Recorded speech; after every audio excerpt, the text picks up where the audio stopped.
In 2020, strange signals from deep beneath Antarctica sent shockwaves through the news. Within days, headlines exploded. NASA had found a parallel universe where time runs in reverse. But what really happened? And what did scientists actually detect? Well, this story is a case of madness, misunderstood experiments, and the human need to believe in mystery. Even today, every few months, someone reposts a headline screaming that NASA found a parallel universe in Antarctica. A universe where time flows backwards, and people believe it.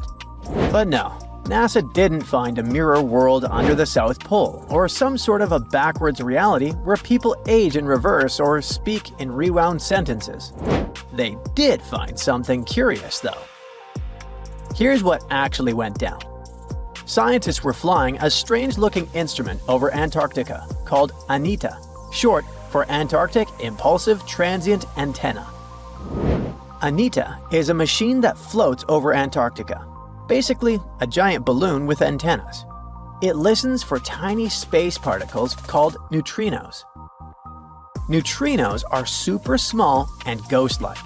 They have almost no weight and go through stuff like it's not even there, even entire planets. Usually, these neutrinos come from space and rain on Earth from above. Most neutrinos, the common low-energy ones, just fly right through the Earth like it's air. They're like tiny bugs flying through a chain-link fence. There are some very high-energy neutrinos, though. They're super rare and they interact a bit more often with matter, and they can get blocked. If high-energy neutrinos hit something dense enough, like the rock and metal inside Earth, they might finally bump into a particle and get absorbed. That's more like fast tennis balls that hit the fence once in a while. Low-energy neutrinos, which are everywhere and pretty harmless, are pretty undetectable. But these high-energy guys are exactly what ANITA can detect. When they slam into ice, they send some radio waves that are easy to listen to. This faint radio signal is called the Askaryan effect. And yep, that's exactly why ANITA is flying over Antarctica. That's because the ice is pure, dry, and quiet. It's perfect for catching those rare signals. So, what did ANITA detect? It detected something rising up from below the ice, like a high-energy neutrino coming from the Earth. What? Okay, let's think logically. Maybe it started somewhere in the north, traveled all the way through the Earth, and popped out the other side. Still, that's super weird. That's not supposed to happen. Neutrinos with that much energy should have been stopped inside the planet. Like we said, get absorbed. So, scientists caught a little bit of a brain bug. That shouldn't be possible with our current physics, unless something we don't understand is going on. And when you're faced with something bizarre, you explore all options, even the wildest ones. The nightmare began. A group of researchers published a paper suggesting that this strange signal might make sense in a CPT-symmetric universe. CPT stands for charge, parity, and time. These are basically three ways to flip the universe. Charge means swap all particles to their opposites.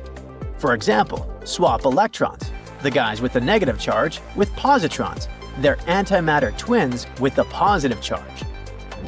Parity means mirror the universe, literally like looking at it through the mirror. Left becomes right and right becomes left. And time, of course, means run time backward, like rewinding a video. Now, there's a big rule in physics called CPT symmetry. It says that if you change all three of those things at once, the laws of physics should still work the same. This is kind of insane, but if you took the entire universe and swapped matter with antimatter, mirrored it, and reversed time, it would still follow the same physics. Why is that? Well, in our universe, an electron bumps into a positron, and they annihilate into photons. Cool! Now take that, mirror everything. And what do you get? Well, photons spontaneously turn into a positron and an electron, but mirrored and reversed. It's still the same physics, even if it's backwards. The equations still check out, so nature thinks this is valid. So here came the crazy part.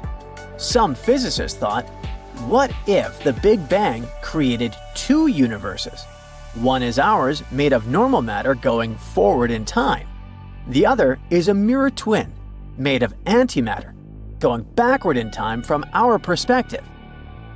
This doesn't mean that someone in the other universe feels time going backward. To them, time flows forward, just like it does for us.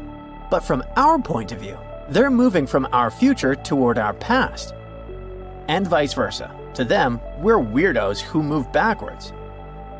And if both universes are exact CPT mirror images of each other, that would mean same physics, same rules, just symmetrical. Same rules, just symmetrical. This isn't some crazy sci-fi theory, even if it sounds like it. It helps explain weird physics mysteries. For example, why there's so much matter in our universe but not much antimatter, even though they were supposed to be created in equal proportions. Or why the universe is so symmetrical and balanced in some strange ways. So, coming back to the neutrinos, some scientists suggested that maybe those upward-flying particles could be coming from that CPT mirror universe, poking through into ours, like a crack between two symmetrical realities. And if you look at it like that, this is quite a wild take.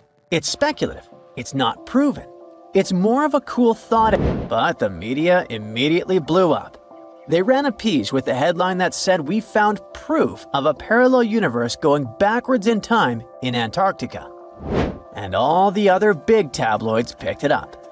They made it sound like NASA had actually found a parallel universe. Time travel is real. Multiverse is confirmed. Meanwhile, people who worked directly on ANITA immediately caught brain damage. They tried to jump in to say that's not what happened at all. They explained that the signals were unusual, yes, but there were plenty of normal explanations that didn't require rewriting the laws of physics. It could even be just an experimental error. Maybe an unusual particle behavior or gaps in how we model neutrino interactions. Of course, no one listens to experts about what experts discovered. And once an idea like that hits social media, it becomes nearly impossible to put back in the box. But that also doesn't mean that the multiverse definitely isn't real. Far from it. Physicists are still exploring the concept and assume that some of those potential universes, if they exist, could have different laws of physics. One idea, called the many worlds theory, comes from quantum physics. It says that every time something can happen in more than one way, like a particle moving or a decision being made, all those possibilities actually happen, but in separate universes. So there could be endless versions of reality, each slightly different, branching off from every event. Maybe in one universe, dinosaurs never went extinct. Maybe in another, you never sent that embarrassing text. Another theory is called the bubble universe theory. After the Big Bang, the universe expanded incredibly fast in a process called inflation. Some scientists think that inflation never fully stopped and is still happening in some regions. That would mean new bubble universes are constantly forming, each with its own version of physics. Our universe would just be one bubble in a giant cosmic sea of others. The third idea is about shadow matter. Dark matter is invisible, but its gravity affects the universe. Some scientists think it could be made of particles similar to the ones that make up regular matter, but they're just hidden from us. This mirror, or shadow matter, could form entire invisible galaxies and even life, all existing right alongside us. Maybe we just can't detect it in any way, except through gravity, for now. But in physics, all of those are just theories. mathematical possibilities. We have no direct evidence that it's real. If we ever find one though, let's now hope it won't be the boy who cried wolves scenario. So, there's a mysterious doorway in the middle of Antarctica. Some people think it's Bigfoot's vacation home, or a shuttlecraft from Star Trek, or maybe a door to Agartha, a mythical kingdom some people believe is located in the center of the Earth. Well, the scientists debunked all these poetic theories and explained that what looks like a mysterious doorway is located in an area of fast sea ice. It's offshore of the coast and is full of little islands with shallow water around them. When ice flows around hard rocks hidden underneath, it can create patterns that look odd but are totally normal. In this spot, the ice is thin, so the rocks underneath have a big effect on how the ice moves. The cold winds in Antarctica also shape the ice and snow and make it look like they're lines and shapes. So, the mysterious doorway is just a rocky ridge poking out because the ice has melted a little. The top of the doorway is the tip of the rock, and the sides are snowy trails left by strong winds blowing in the same direction. It's essentially an iceberg that got stranded and is melting in one place. One YouTuber found another out-of-place mysterious object more than 150 miles off the shore of Antarctica, a 400-foot-long ice ship. The internet went wild with theories like that the ship must have ended up there right from the Bermuda Triangle. But there was no scientific proof that it was a ship and not just a large chunk of ice. And once some other internet users revisited the place, they noticed the ice melted in the summer and the hypothetical ship was gone. Another mysterious Google Maps find in Antarctica was a pyramid. And before you make up an exciting theory about how the ancient Egyptians built a secret base here, I have to tell you it turned out to be just a mountain. It's part of the tallest mountain range in Antarctica that stretches for almost 250 miles. It's not the first pyramid on this continent, as explorers from the British Antarctic Expedition found another unusually shaped mountain and nicknamed it the Pyramid. But this one didn't even have a pyramid shape. Here's one Antarctic find that definitely won't disappoint you: a giant ice shelf that reminded scientists of the Grand Canyon. A special submarine robot named RAN covered over 600 miles under the thick ice and brought back some amazing footage of icy mountains, valleys, flat plateaus, and swirly patterns made entirely of ice. One of the strangest things RAN found was giant bowl-shaped holes, or scoops, in the ice. Sadly, scientists lost track of the robot. They think that curious Wendell seals may have accidentally bumped into RAN and caused it to get stuck. To save energy, RAN probably shut itself down, and the scientists couldn't find it again. But the team is hoping to build a new robot and continue exploring this icy canyon to see how the patterns under the ice might change over the years. Another huge Antarctic canyon was found thanks to bad weather. A team of sound experts had to pause their work at the Casey Research Station in a storm.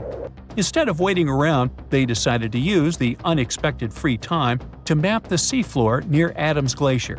And that's how they found a canyon that is almost 7,000 feet deep, almost 30,000 feet wide, and stretches over 28 miles away from the glacier. During the mapping, they discovered just part of the canyon before they had to go back to the research station. But when bad weather came in again, the ship went back and mapped more of the canyon. They were working in waves up to 13 feet high and super powerful winds, but they managed to get about 15 hours of data to complete their map. On the way back to Australia, they stopped one last time, and now they've got a full picture of the canyon. Studying it is helping scientists learn more about the history of glaciers and the interaction between the Antarctic ice sheet and the ocean. Now, there's a frozen lake in Antarctica called Lake Enigma. For a long time, people thought the lake was completely frozen solid. But during one expedition, researchers found that under the thick ice, there was a layer of liquid water about 40 feet deep. To learn more, they drilled through the ice and sent down a camera to explore what was hiding in the lake's depths. The lake's water, which they think comes from the nearby amorphous glacier through a secret underground pathway, was filled with strange microbial life. These tiny microbes lived in mats that covered the lake bed. Some of the mats were thin and spiky, and others looked like crumpled carpets, or even small tree-like shapes that grew up to 16 inches. Many of the microbes could make their own food through photosynthesis, just like plants do, and it gave the lake a high amount of oxygen. One of the coolest discoveries was a type of microbe which usually lives in low-oxygen places. Lake Enigma might be similar to environments on icy moons like Europa or Enceladus, so it could mean that these moons also have hidden water under their ice and possibly microbial life too. One more mind-boggling discovery from Antarctica is tiny pieces of amber in mudstone, found here for the very first time. It took scientists years of studying incredibly well-preserved fossilized roots, pollen, and spores that they found back in 2017. Amber proves that resin-producing trees once grew in Antarctica, part of a lush rainforest that existed near the South Pole during the mid-Cretaceous period. Back then, disclaimer, I wasn't around then, the trees would have had to survive through months of darkness during the long Antarctic winters. Scientists believe they adapted by going dormant for a long time. The amber pieces the scientists found are tiny, but they are beautiful shades of yellow and orange with bumpy surfaces that show how the resin flowed out of the trees. This resin likely leaked out to protect the trees from insects. It was preserved because water quickly covered it and kept it safe from sunlight and air. A scientist was browsing through satellite images for brown trails of penguin waste and found 4 new colonies of emperor penguins at the base of the globe. These new colonies likely have been around for years, though 3 of them are rather small, with fewer than 1,000 breeding penguins each. One of the new colonies was found close to a place called the Lazarev Ice Shelf, where there used to be a larger penguin colony. They thought this colony went extinct in 2019, but it seems the penguins have just moved a bit because of changing sea ice conditions. So studying them can help us learn more about how emperor penguins adapt to changes in the environment. Now, there used to be a giant river system in Antarctica 40 million years ago.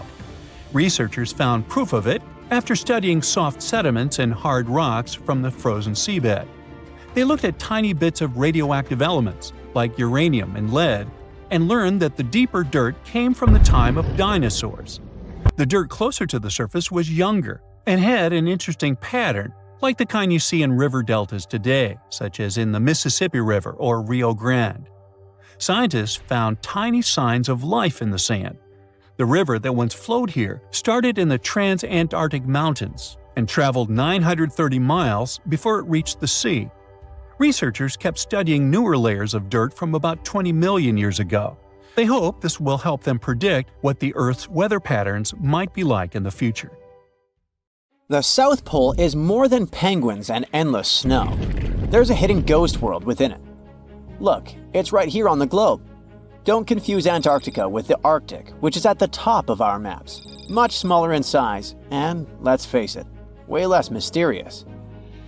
The ice sheet covering Antarctica is about 1 to 3 miles thick, which is up to 16 Eiffel Towers stacked on each other. This massive blanket hides the true features and contours of Antarctica's land. We still don't know much about this mysterious continent, and it is ice and snow that are to blame. We still don't even know the true shape and size of this continent. Mapping Antarctica without some huge shovels is an incredibly hard task. But satellites learned to penetrate the ice with their cameras. And now we know there's actually an enormous, dramatic ancient landscape beneath the snow. The ghost of the past. About 90 million years ago, Antarctica was a much warmer place. It was actually a lush rainforest with tons of plants and probably teeming with life. It even had rivers flowing through it. Then the ice came. This happened about 34 million years ago, during the transition from the Eocene to the Oligocene, when our planet cooled significantly. It was the beginning of one of our several ice ages. The land remained, but now was hidden under ice and snow that got thicker and thicker. To a regular eye, Antarctica turned into a white desert, vast, flat, and featureless. Time went on. This massive ice sheet moved around, smoothing and shifting the ground beneath it. Over the millions of years, it changed what the land looked like. Now, if we looked under the ice, it wouldn't hold any signs of the original South Pole, except for one place. In areas where the ice is especially thick and doesn't move much, like in East Antarctica, it has actually worked the other way around.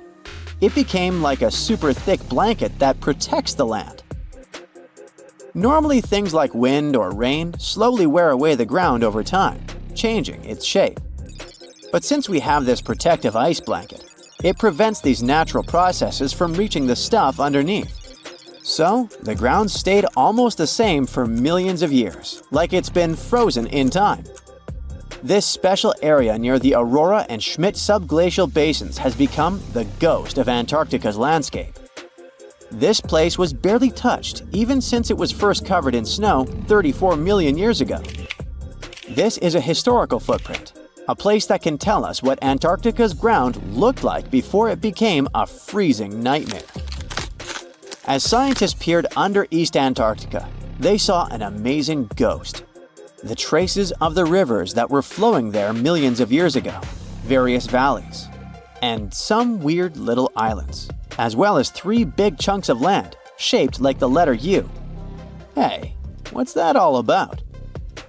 You see, the continents on our planet are moving constantly, sliding along the red-hot lava mantle like cereal on milk. Over history, they came together and broke apart several times. Hundreds of millions of years ago, several continents were a part of one enormous Gondwana. Antarctica was one of them. It used to be one huge landmass. But when Gondwana broke apart, the poor continent got stretched by tectonic forces. Parts of land were pulled away from each other. Whoosh! And they got torn apart. And that's how we got these big chunks or blocks of land under thick layers of ice. In any case, scientists now want to explore this ghost a bit more. But to study it deeply, they need to actually drill down through the ice, like using a straw to get to the bottom of a thick shake. This will help them pick up some rocks and dirt from way below to learn more about the Earth's history and climate. Antarctica is the 5th largest continent in the world, approximately bigger than the entirety of Europe or Australia, competing with the entire South America in size. Aside from East Antarctica, we discussed there are several more regions: Antarctica Peninsula, South Pole, West Antarctica, and the Ross Sea. The continent is basically a frozen sandbox, and all its hidden, mysterious landscape is actually less explored than Mars's terrain. We only know for sure that without ice, it wouldn't just be flat and empty, but an entire world full of big mountains, huge canyons, and even fiery volcanoes. Some of these volcanoes are so huge that they peak above the layers of snow. In West Antarctica alone, there are at least 138 volcanoes, though only about 8 or 9 are active today. One of the craziest ones is Mount Erebus, the southernmost volcano and the tallest one on the continent, about 12,500 feet high. And deep beneath the ice sheet, this guy hosts incredible, beautiful subvolcanic caves. The temperatures there are warm enough for t-shirts. The Antarctic Peninsula, or Lesser Antarctica, looks like a bunch of mountainous islands deeply underground. It has newer volcanic rocks that are part of the Pacific Ring of Fire, which is like a giant circle of volcanoes and earthquake zones around the Pacific Ocean. The Greater Antarctica is a huge part, almost as big as Australia. It consists of East Antarctica and the South Pole. Beneath the ice, it's a place of rocks that have been around for a very, very long time, including the special zone we mentioned. You probably know that Antarctica is nearly devoid of humans. No wonder, with a mean temperature of about -46 degrees Fahrenheit. But even though this place is horrifyingly cold and deserted, life still clings on. You guessed it, in the underworld. In 2017, scientists found DNA traces of algae, moss, and even possibly unknown small animals in the deep caves. That means that even in such crazy conditions, there are still unique ecosystems thriving in little isolated warm pockets beneath the snow. There was another incredible find beneath Antarctica's Ross ice shelf, a lively ecosystem vibing within an underground river. Scientists have long suspected that Antarctica's underworld should have some freshwater lakes and rivers. One day, a satellite spotted a groove there. They decided to explore it and used a hot water drill to melt their way through the ice. As they reached the underworld, they dropped a camera into one of those hidden fresh rivers. And at first, they thought they'd find just some rocks or something. But instead, they stumbled upon hundreds of amphipods, tiny shrimp-like creatures. Little ones instantly swarmed around the lens. Shrimps blocked the camera and scientists couldn't check out what they wanted to. Pretty funny, but at least that means that there really is an important ecosystem deep within Antarctica. Now, they're gonna explore it. And all this is just the beginning of the mysterious underworld. Antarctica's snow also hides the deepest canyon on Earth under the Denman Glacier. Well, Mariana Trench is still the deepest point on Earth, but it's a part of the oceanic crust, geologically speaking. Also, in 1958, explorers found a huge mountain range under the ice, as big and tall as the famous Alps Mountains. The range stretched for about 745 miles with peaks as high as 1.7 miles. And all this magnificence is buried under tons of ice. Who knows what else we might find there? Antarctica holds about 60% of our entire planet's freshwater, which means it would be pretty bad if it melted. For example, there's this Doomsday glacier, officially known as Thwaites Glacier. It's a huge ice formation, about the size of Florida, and it's melting right now. Every year, the sea levels rise by 4% because of it. If this guy melts away completely, the sea levels all around the world will increase by 2 feet, which might not sound like a lot, but it would be catastrophic for coastal areas. Luckily, researchers have found that even if its ice shelf were to collapse in the next 50 years, the glacier itself wouldn't retreat as quickly as they feared.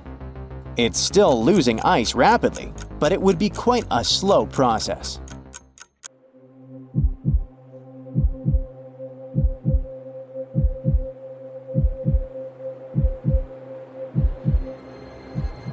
Leave it to people wandering on Google Earth to stumble upon the world's newest and weirdest places ever.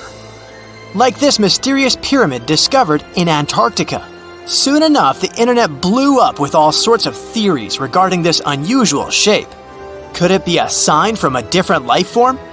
Is this pyramid indeed natural, or is it man-made? For starters, it's not the first time we've discovered a pyramid in the Antarctic. The first one was observed by the British Antarctic expedition in the 1910s and kept secret for a long time.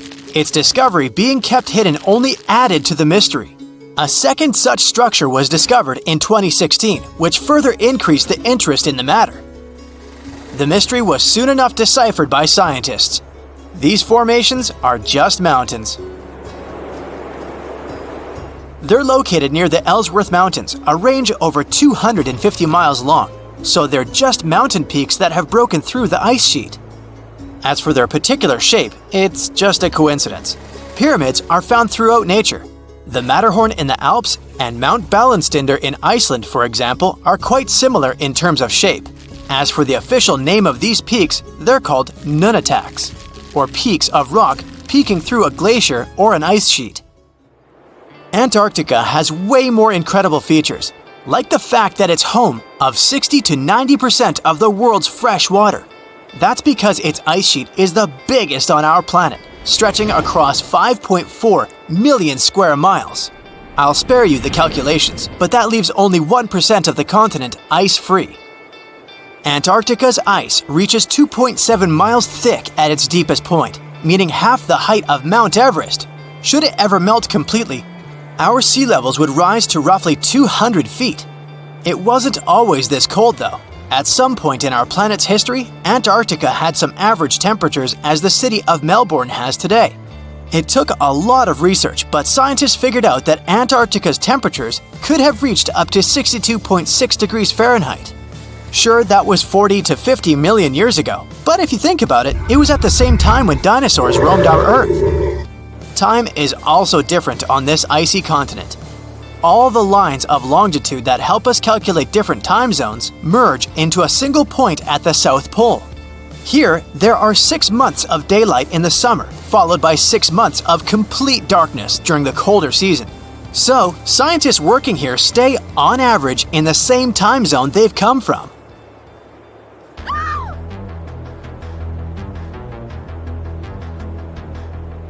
The Blood Falls aren't a chapter of a thriller movie. They are merely a series of waterfalls located in one of the driest regions of Antarctica. They emerge from an underground lake filled with a special type of bacteria. These little organisms use sulfates as fuel instead of sugars, which makes them very intriguing for scientists. The water contained in this lake is so full of iron that it basically just rusts when it meets air.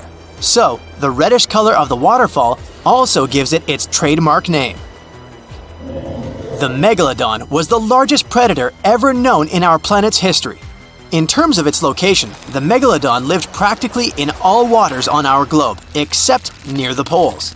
The reason why there were no megalodon teeth found in Antarctica is probably because the gigantic creature was adapted to only warm tropical and subtropical waters. If you plan to visit Antarctica by boat someday, just know you might not get there on a non-metallic boat. The hull of your transportation device must be made of either steel or aluminum to withstand the harsh weather conditions here. Antarctica isn't home to a lot of bugs. In fact, there is only one true species of insect that calls this place home. It's a wingless midge called Belgica antarctica. This fly is so tiny that it only reaches 0.08 to 0.23 inches long, but it's still the Antarctic's largest terrestrial animal. A lot of Antarctic fish also come with an antifreeze substance in their blood. They don't necessarily need it for protection against the cold temperature, but mostly against touching ice. These antifreezes are made up of large glycoprotein molecules. They surround any small ice crystals that may form, making sure they don't spread through the animal's tissues, which could cause a lot of damage. They also create a sort of small pillow blocking the sharp ice crystals, so they're less likely to cause any pain. It also doesn't rain a lot here on this icy continent, but one amazing meteorological quirk of Antarctica is that it's full of diamond dust. This dust is basically small ice crystals that pop out of humid air close to the Earth's surface. Think of it like an icy fog. As they flow through the air and get touched by sunlight, they begin to sparkle, making visitors here feel like they're surrounded by diamonds. It's probably the last place you'd want to go into labor, but in 1978, the first person was born here ever. Emil Marco Palma was its name, and ever since, 10 other people have been born here in Antarctica. There's a lake on this icy continent that is so full of salt, it makes it impossible for it to freeze over, even if temperatures can go as low as 5 degrees Fahrenheit. That's because pure water freezes at 32 degrees Fahrenheit. Water that has salt in it, or any other substance for that matter, will freeze, but at a way lower temperature. That lower temperature is adjustable depending on the substance itself and the amount that has been placed into the water. Antarctica was the last official continent to be discovered.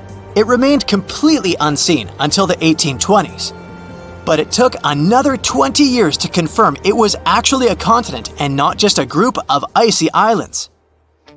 Just because it's really cold here doesn't mean you can't go on a date here. One December night, an American scientist that was posted in Antarctica logged into a dating app simply out of curiosity. He was certain no other profiles would show up, but to his surprise, he found someone soon enough. Another researcher who was stationed just 45 minutes away, by helicopter of course. They eventually got together and went on the first date in Antarctica ever recorded.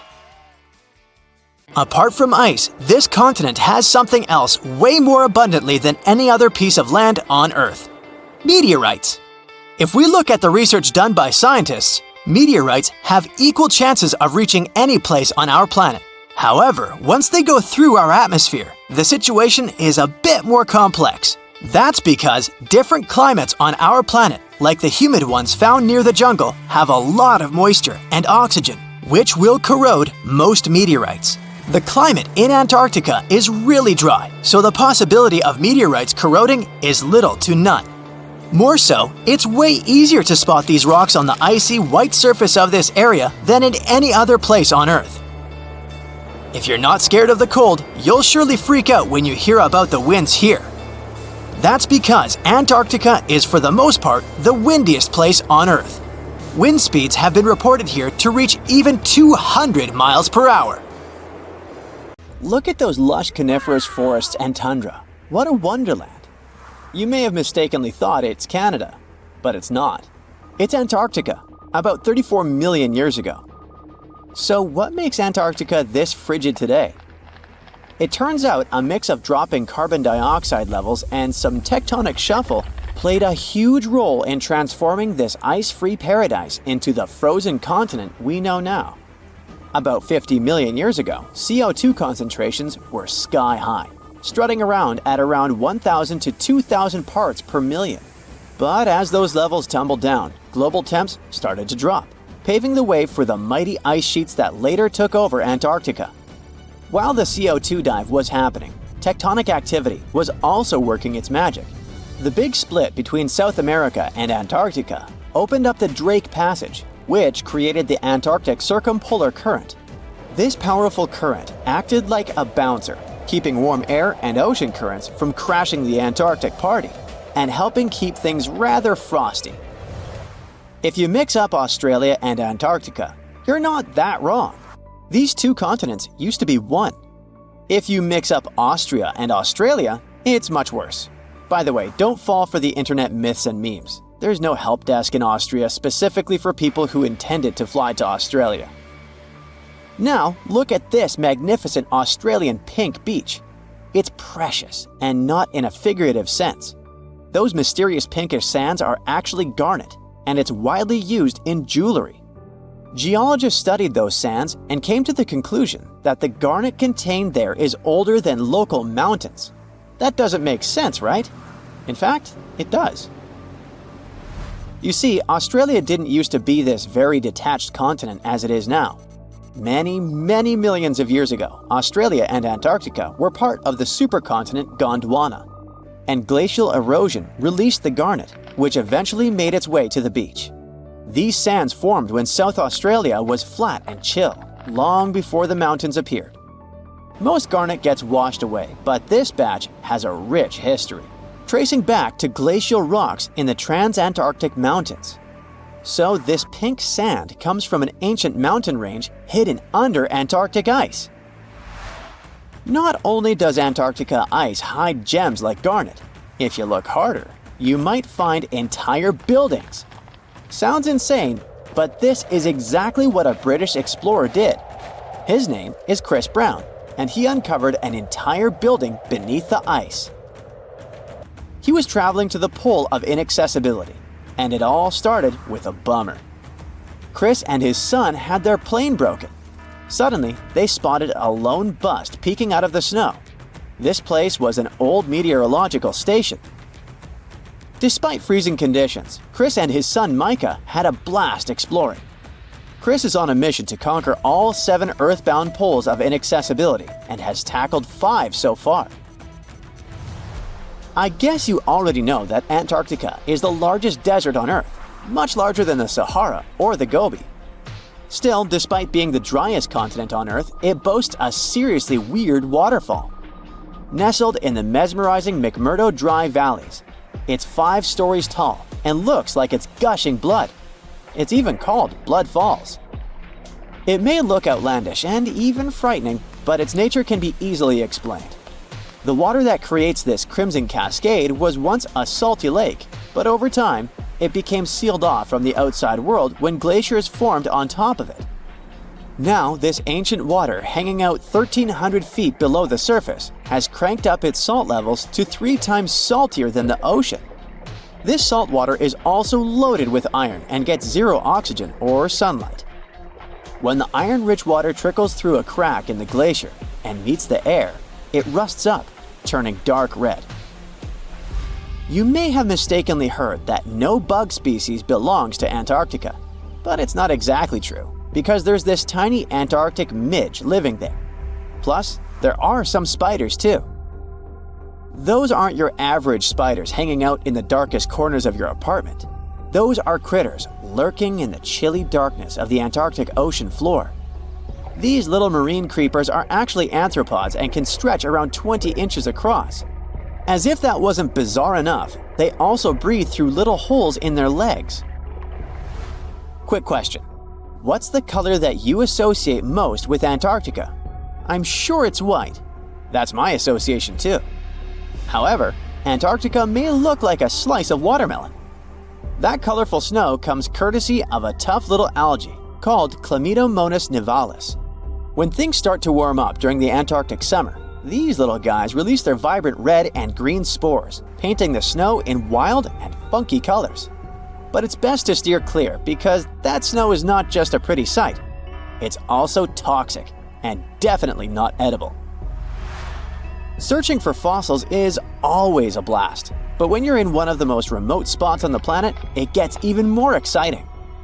A diverse team of scientists recently hit the mother lode, pulling in over a ton of fossils from ancient marine life, dinosaurs, and birds from the late Cretaceous period, about 71 million years ago.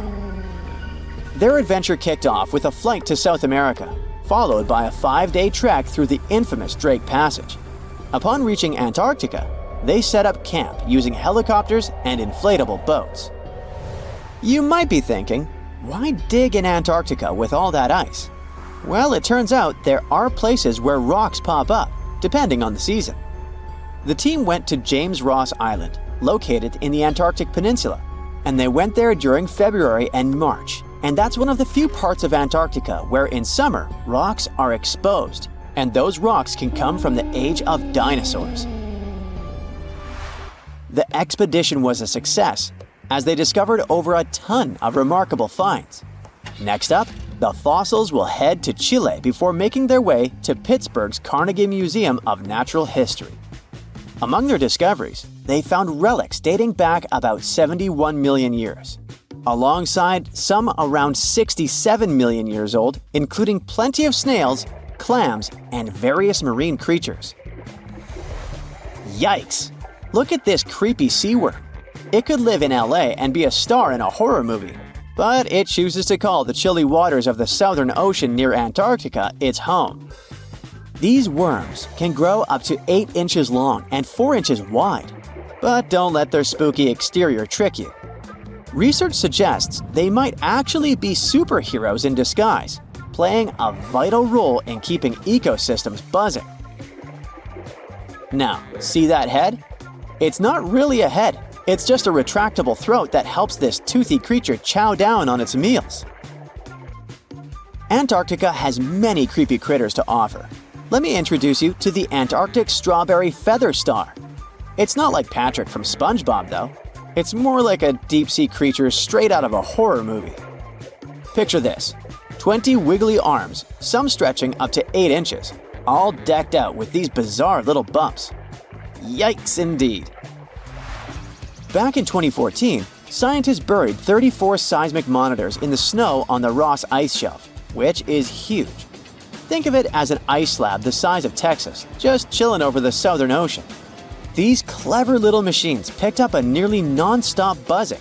Even though our human ears usually can't catch these low-frequency sounds, scientists have worked their magic and made them audible for us.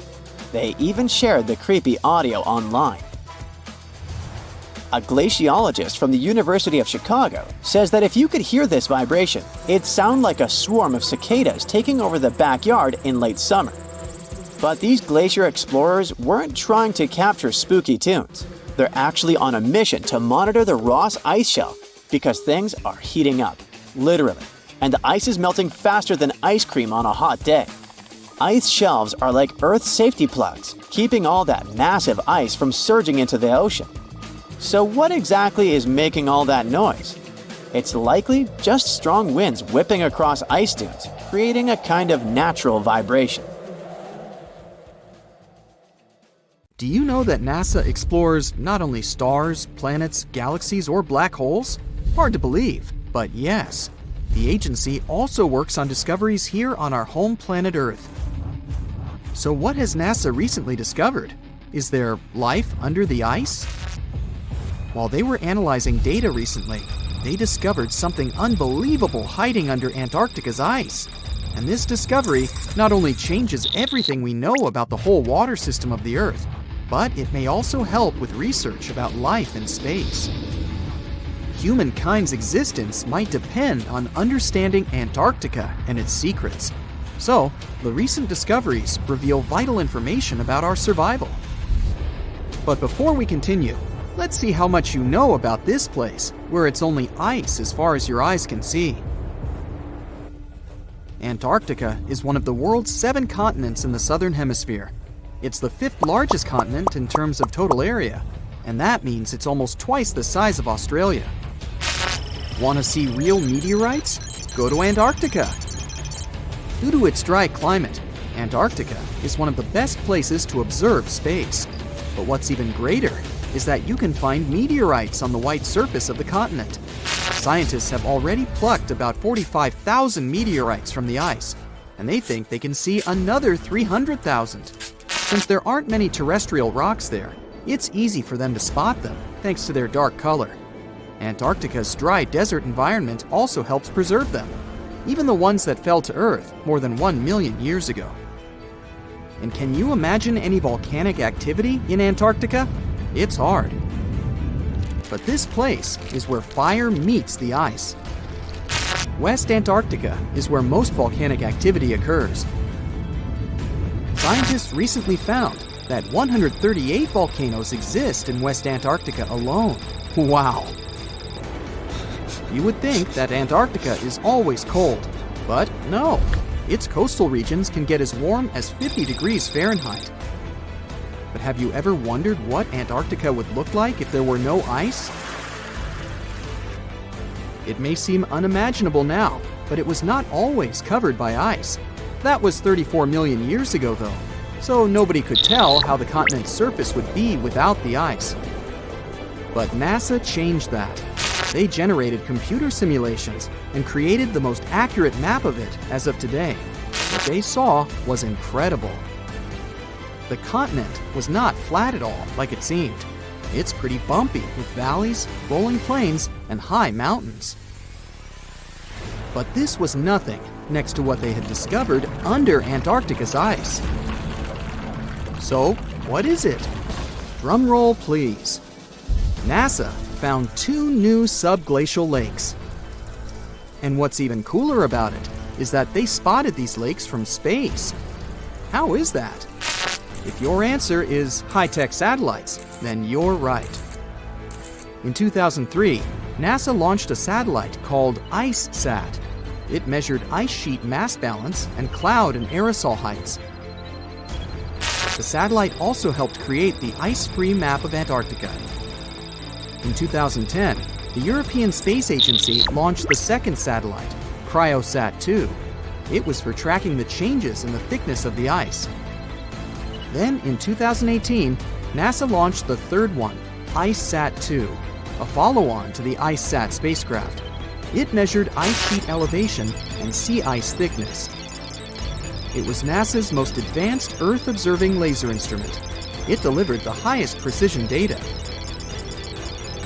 And when that was combined with the data from the other satellites, it was possible to spot these 2 new lakes near a pair of larger ones. But how is it possible that these lakes exist in the first place? The average thickness of most Antarctica ice is approximately 1.2 miles. However, it can get over 1.8 miles thick in some places, especially during the winter. So, you might think that there's nothing under there, but science says otherwise. It's not quite possible to see it with your bare eyes, but the continent's ice is slowly but constantly flowing in different directions under the force of its weight. But scientists could not figure out how water moved for many years. That started to change in 2007, when data gathered from the IceSat provided insight into what hides beneath the surface. They first discovered an entire network of meltwater lakes connected under Antarctica's fast-flowing ice streams, and there were hundreds of them.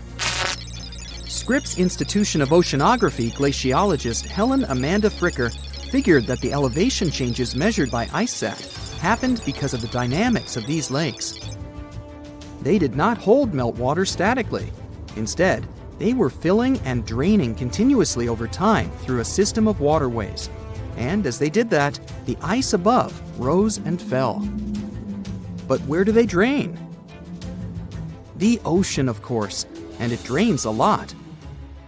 A recent study, co-authored by Fricker, found that the drainage of one lake flushed as much as 198 billion gallons into the ocean in only 3 days.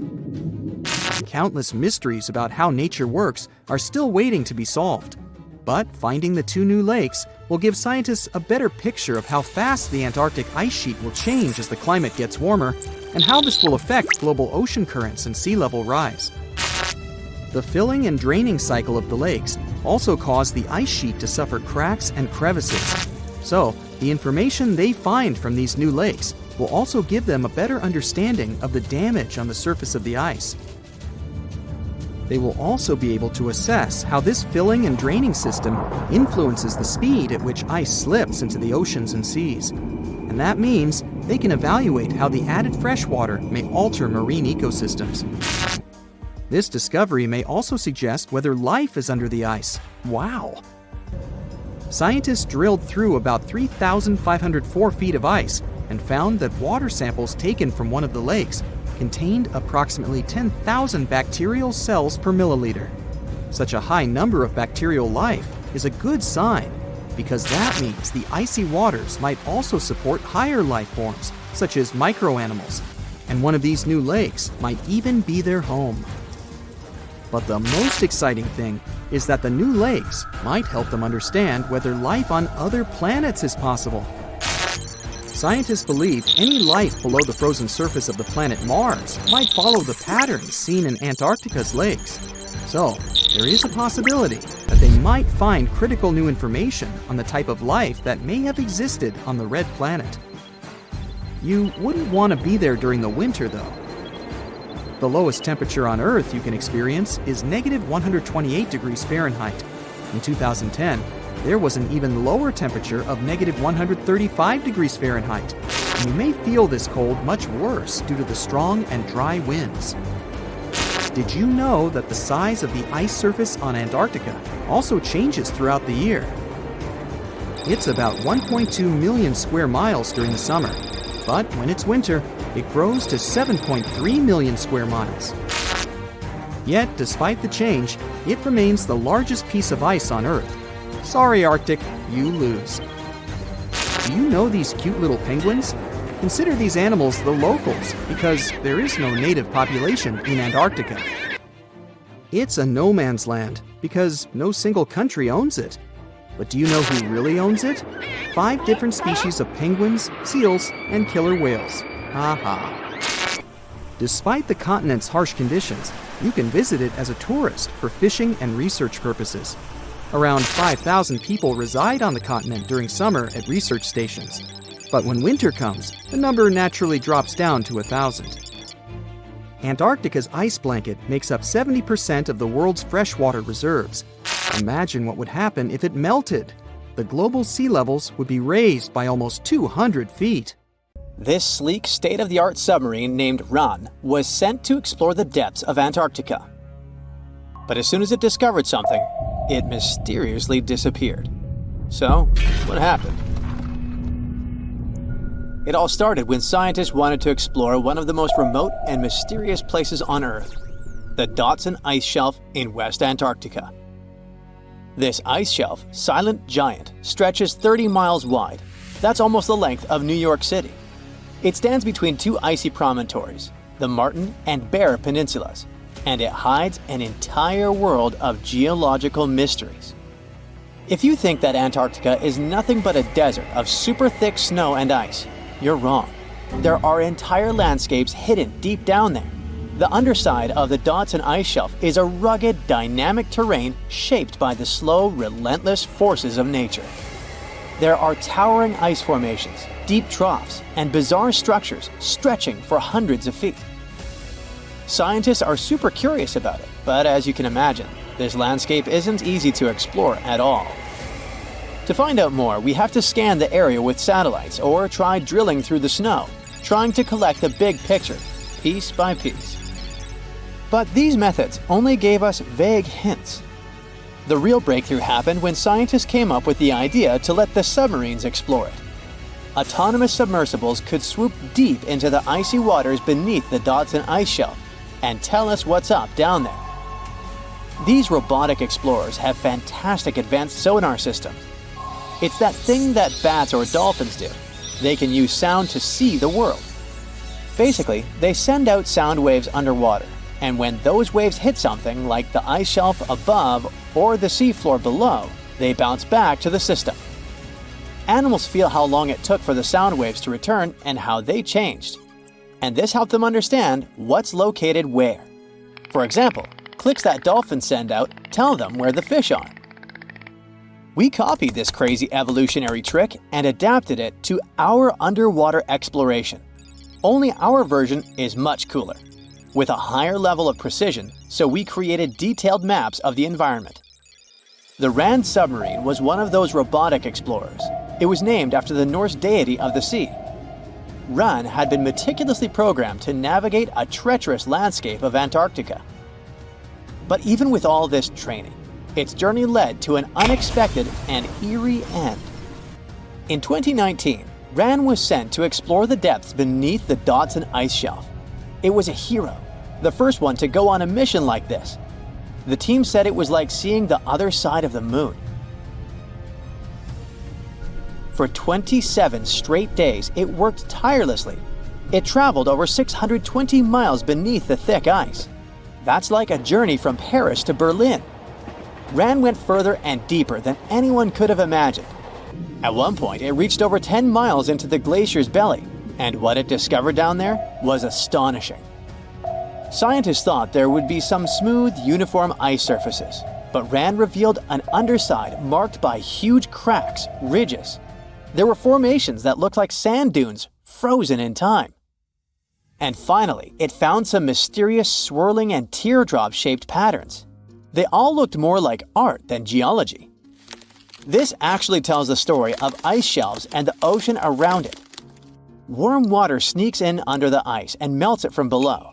Sometimes it smooths the ice out, but other times it carves out these weird, uneven shapes that look like patterns and drawings. And some of these shapes are huge, over 1,300 feet long. That's about 3.5 football fields. The reason why they look like swirling doodles is because the Earth spins. It makes the water turn in special ways, bending the shapes and drawing these spirals. It's called the Coriolis effect. Imagine you were on a merry-go-round and tried to throw something like a ball. It would go in a curve, not a straight line. Same thing happens with the water on Earth. Later, scientists found similar patterns in other Antarctic ice shelves, though they weren't as epic as the ones under Dodson. But Ran also discovered something horrifying. Turns out that these warm waters, aside from being great artists, are also a huge danger. The Dodson ice shelf isn't just hanging out serenely on the sea. It's part of a very delicate system and acts as a protective barrier that holds back huge glaciers in West Antarctica. The ice shelf is floating on the ocean, but it's still connected to the land. As warm water sneaks underneath it and the ice melts, the Dodson can't hold on to the land as tightly anymore. The protective barrier starts to weaken, and this lets the glaciers behind it move faster into the ocean. When those glaciers flow into the sea, they add more water, which could cause sea levels to rise, eventually changing our coastlines. Rand stumbled upon huge pockets where the ice was melting at alarming rates, all due to powerful underwater currents. It was like seeing a ticking clock on the glacier. The stakes were high, but luckily the submarine was ready. This time, it managed to return. And then, it worked for 5 more years, helping scientists with tons of useful data. The missions were daunting. There could be periods where Rand slipped into the pitch-black cavity beneath the glaciers, spending 24 hours without communication. But it was mapping every peak and every valley. It gained experience from over 40 missions below ice. Then, in early 2024, Rand went on a mission to the Thwaites Glacier. The mission was bold from the start. This place is also ominously referred to as the Doomsday Glacier. It's called that because it's slowly melting and has the potential to raise sea levels worldwide if it collapses, causing catastrophes everywhere. That's why Rand was dispatched to explore its underbelly, a place that had never been mapped so intricately before. The idea was to uncover the glacier's secrets, study how rapidly it was melting and why. This was Rand's second time exploring Thwaites. During the previous visit, it became the first sub to ever map the glacier's underside. Rand was exploring the depths from 650 feet to 1,650 feet. It sent a lot of data about how the Doomsday Glacier was slowly melting due to warm ocean currents. But while venturing into these icy depths, something went wrong. Out of nowhere, Rand vanished. Without warning, without a trace. One moment it was sending back crucial data, and the next it had slipped into the abyss. No distress signals, no final transmission, and it didn't return to the point it was supposed to. People sent extensive searches, helicopters soared overhead, drones buzzed through the frozen skies, but no sign of the submersible emerged from the glacier's grasp. After a while, Rand's batteries would certainly run away. So at this point, it had definitely been swallowed by the abyss beneath 1,500 feet of ice. That was a huge and sad loss for the scientific team. The scientists at the University of Gothenburg are now looking to replace Rand and continue their important research under Thwaites. To this day, scientists have no idea what happened to it. Some say it may have been trapped in the ice. Others believe it was pulled away by an unseen current. It also might have collided with something unexpected. Whatever the truth is, its disappearance has left scientists stunned, and it looks like the ice shelf will hold on to its secrets a little longer. At least we gained a treasure trove of knowledge from Rand's journey. Scientists keep exploring Antarctica, looking for history that hides under the snow. For example, they discovered that around 90 million years ago, a lush temperate rainforest thrived near the South Pole. They revealed an ancient world far warmer than they ever imagined. Deep in Antarctica, they unearthed fossilized roots, pollen, and spores preserved in the soil. All this shows that there was a swampy rainforest that flourished despite months of polar darkness. All these discoveries changed our understanding of Earth's climate, both in the past and the future. Ooh, you're diving into the dark and icy waters of Antarctica. The eerie blue darkness is enveloping you, reminiscent of the vast expanse of open space. In these depths, where you least expect to encounter any living creature, you suddenly hear a loud, strange sound. A quacking noise, as if a giant duck was hidden in the deep. In 1960, researchers first recorded this sound and named it Bioduck. Clever. For decades, they tried to unravel the mystery of its source. Was it a giant kraken? An extraterrestrial spaceship that had crashed into the ocean? A mysterious sea monster? Or perhaps an enormous duck? There were many versions, one more bizarre than the other. Oceanographers detected similar sounds in other locations as well. Off the western coast of Australia and near New Zealand, they recorded similar but higher pitch signals, which they named Bio-Goose. It seems the creepy atmosphere of the story disappears with such names. Anyways, these sounds were not isolated incidents. They happened multiple times with consistent intervals. Many initially thought the source must be mechanical, given the regularity of the sounds. However, studying the oceans in the latter half of the 20th century was challenging because of limited technologies. Nevertheless, scientists persisted in collecting data on Bioduck and Bio-Goose, driven by their insatiable curiosity. As more data accumulated, so did the theories. But scientists eventually uncovered the mystery. Bioduck turned out to be a form of communication with a biological origin. When researchers analyzed the repeating sounds, they noticed that the signals never overlapped. One source would speak while the others remained silent, suggesting a form of communication. The question remained, which ocean creature possessed such an extraordinary method of communicating through varied frequency sounds? The answer, as many have guessed, is whales. Scientists compared the bioduck sound from Antarctica with the calls of minke whales and found striking similarities. The biogoose sounds from the waters off Australia and New Zealand likely belong to other species or very young minke whales. This discovery, however, only deepened the mystery. What purpose did these sounds serve? Were the whales discussing their dinner plans, laughing at the humans recording their voices, or perhaps sharing deep insights about the universe? The possibilities were endless, but the most astonishing revelation was that humans might one day learn to communicate with these magnificent creatures. Communicating with whales is no longer a far-fetched idea. Scientists from the University of California have already established contact with a humpback whale named Twain. In a groundbreaking experiment, researchers conducted a 20-minute conversation with the marine mammal. Here's how they did it. The specialists went on a marine expedition to the coast of Alaska, where they recorded the sounds of a group of humpback whales. Then they played these sounds through speakers, sending the signals back into the ocean. The recorded sounds resembled a greeting, like, "Hey, what's up?" but in the whale language. These greetings are used by whales to call each other or indicate their location. Now, soon after sending the signals, the researchers received a response. Twain approached the boat, circled it, and replied with a "hey" of its own. This marked the beginning of the first ever human-whale conversation.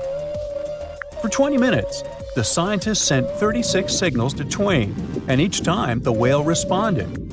Moreover, it waited for time intervals before answering. That is, the team received a response from the whale, waited 10 seconds, and turned on the sound again. Researchers then waited 10 seconds and answered. It seems that Twain was a very delicate interlocutor. Maybe it was a gentleman in the whale world, who knows? Or maybe it was simply intrigued by the unusual interaction. The signals used in this communication belonged to a group of whales that included Twain. It's likely that the researchers had recorded Twain's own sounds and used them to communicate with it. In a sense, Twain was conversing with itself. Now let's continue our journey and venture into the deepest oceanic trench on Earth, the Mariana Trench. A quick reminder, the Mariana Trench is a colossal chasm in the ocean floor, stretching over 1,500 miles south of Japan and reaching a depth of nearly 36,000 feet at its deepest point. To put that into perspective, the height of the Burj Khalifa, the world's tallest building, is like 1/10 of the Mariana Trench's depth. Now imagine this. In this deep, dark abyss, scientists recorded a strange sound.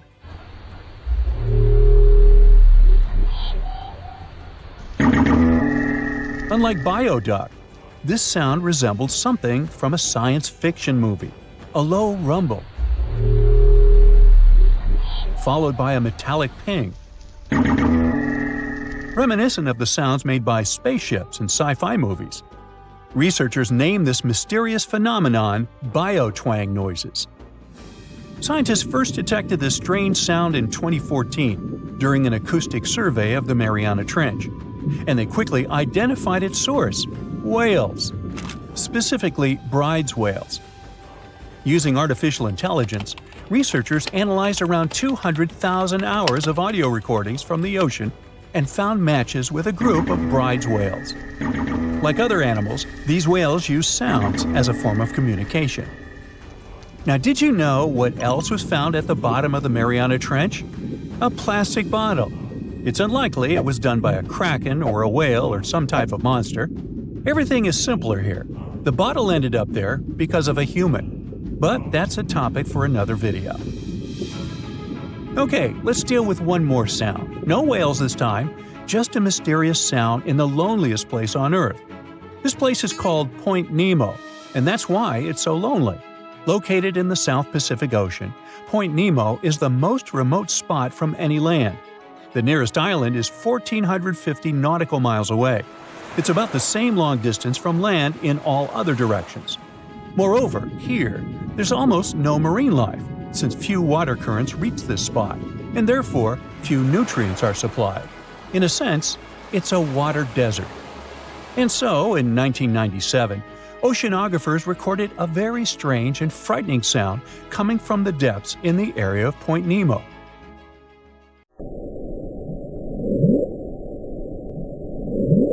It was something gigantic and scary. People called it the bloop. As soon as journalists found out about this phenomenon, people around the world began to invent the most fantastic versions. The most popular of them was that the sound source was a giant sea monster, kraken, or some other creature. The hype around the bloop didn't last very long. Scientists managed to find out the nature of the mysterious noise. It turned out it belonged to an iceberg. When they crack and collapse, they create powerful ultra-low frequency sounds that can be heard from a very long distance. To confirm this version, scientists recorded the sounds of other icebergs and heard something similar to the bloop. Oh, by the way, Point Nemo is so lonely that space agencies drop out-of-service satellites here. Space objects just fall in the water.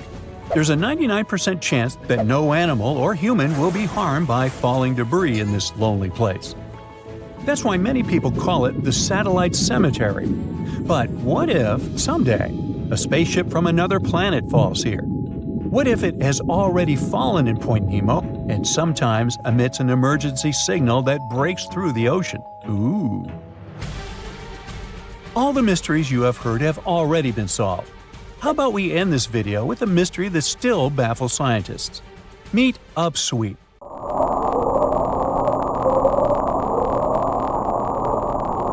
One of the most mysterious sounds ever recorded in the ocean. It's not just noise, it's a series of short ascending tones repeated at intervals of several seconds. It was first discovered in 1991 using hydrophones installed in the Pacific Ocean. At first, oceanographers suggested that upsweep could be associated with volcanic activity or underwater earthquakes. But the seasonal nature of the sound and its intensity change depending on the time of year, which rules out these versions. People began to consider hypotheses related to the biological life of the ocean. They studied the migration routes of marine animals and their behavior at different times of the year. However, despite all efforts, the sound source has not been identified.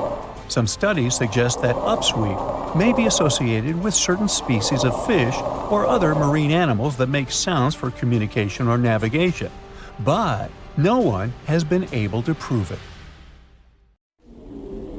They say it's safer to get someone on the International Space Station than to evacuate someone from Antarctica in the winter in case of an emergency. So if you're wondering what it's like to be an astronaut but aren't ready to leave the Earth, consider the career of an Antarctica explorer. The desert conditions around the South Pole are much like those on Mars. The lowest temperature ever recorded here was almost minus 129 degrees Fahrenheit. You can find more meteorites here than anywhere else on Earth. Plus, there isn't any sunlight here for 6 months every year, just like in space all the time. So, NASA scientists use this land to test their space robots, to design the best astronaut meal plans, and to know what it would feel like to fly to another planet in complete isolation. The first people came here to stay on purpose for the whole winter in 1899. All 10 of them lived in a small cabin made of pine wood that was only about the size of 2 bedrooms. The windows were boarded up, and the roof was covered in sealskins. Heavy coal held it down to stop the wind from blowing it away. Even though it was tough, all the men survived except for one. More than 100 years later, the little hut is still standing and is the oldest building in Antarctica. Today, Antarctica has over 40 research stations that are open all year, and about 60 more that are used only during the warmer months. In the summer, up to 5,000 people live here doing their research.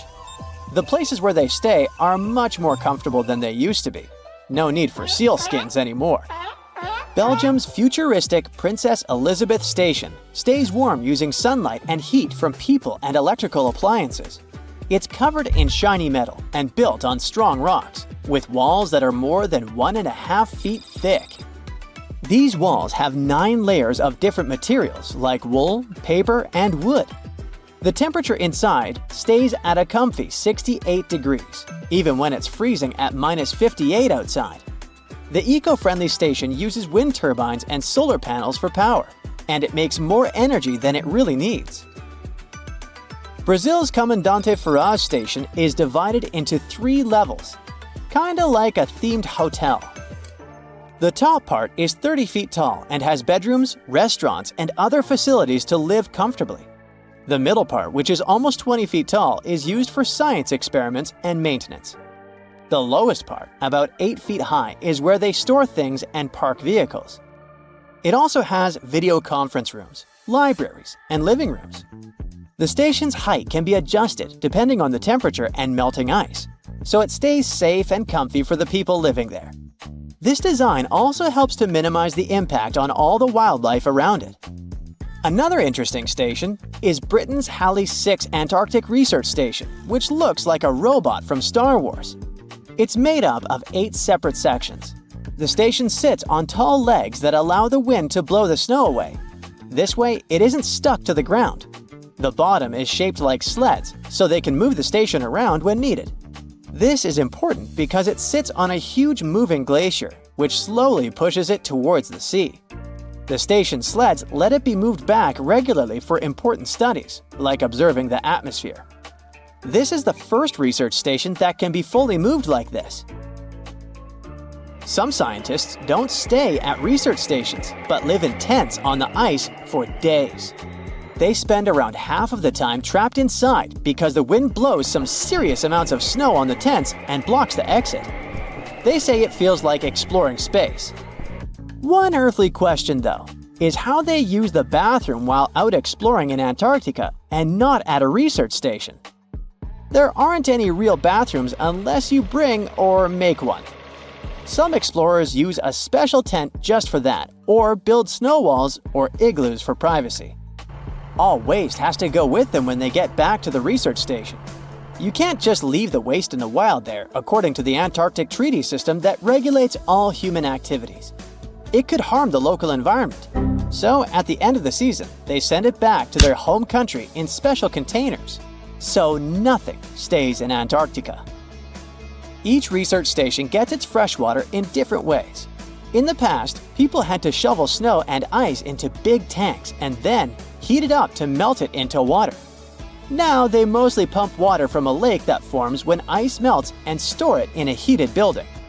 On average, one station needs about between 2,500 and 4,000 gallons of water every day. To save water, people can only take 3-minute showers. When water is running low, they might only be allowed to shower every second or third day. Building new constructions in Antarctica isn't exactly easy because of snow that can pile up as high as a 1-story building, super strong winds blowing at 85 miles per hour with even faster gusts, and temperatures dropping really low. The weather only allows transportation for about 12 weeks each summer, so some stations take years to finish. Storing everything once it arrives is tricky too, because there's not much space and the weather is extreme.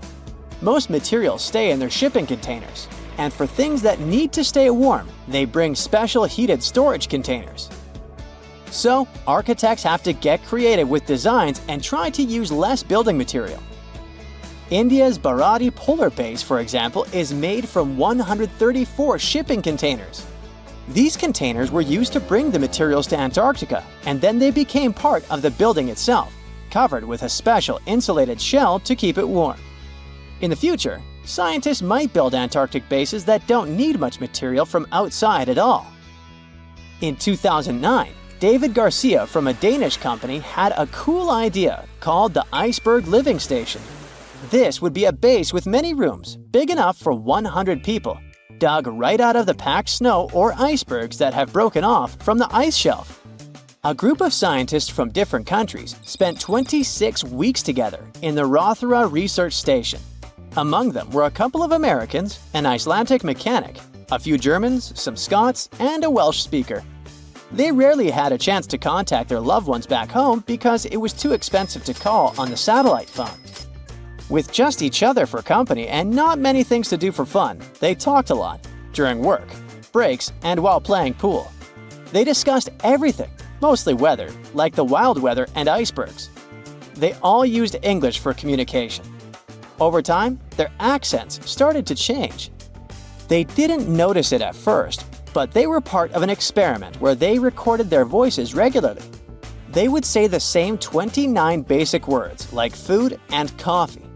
When the recordings were sent to a team in Germany, they found that some of the words were pronounced differently. It was clear that a new accent was starting to form. They started to pronounce the OU sounds in words such as flow and disco differently. We normally pronounce it from the back of the throat, and in their case, it shifted to the front of the mouth. 6 months isn't such a long time when it comes to language changes, but such things happen when people are cut off from others. When they talk to each other a lot, they remember how the other person sounds and start copying it without even realizing it. This could help us understand why American and British English became so different. The people on the Mayflower were in similar circumstances. They were isolated when they traveled to North America. If you want to speak like an Antarctic winterer, here's some of their slang you can quickly learn. Fodplod means picking up rubbish. Fod stands for foreign object debris. If someone tells you it's a dingle day today, they mean the skies are clear blue. A smoko is a tea or coffee break. Gonk means sleep. And my absolute favorite is fox hat. It means the base cinema night. Antarctica wasn't always a frozen wasteland. A long time ago, it was full of life, and 56 million years ago, something terrifying stalked its jungles. A giant, flesh-eating bird. It was around 6 feet tall and weighed as much as a lion. For millions of years, nothing could challenge it. So why did it disappear? And could there be even bigger predators still hidden beneath the ice? Paleontologists found 2 massive claw bones in Antarctica, sharp, curved, and powerful, belonging to this bird. They were dug up from the Epresian-aged rocks of Seymour Island, which means they're around 40 to 50 million years old. Their shape left no doubt. These were the so-called terror birds. Their scientific name is Forus raceti, some of the most fearsome predators to ever walk the earth. They were flightless and didn't even need wings. Instead, they could sprint at breakneck speeds, like ostriches from a nightmare. For millions of years, these birds ruled South America.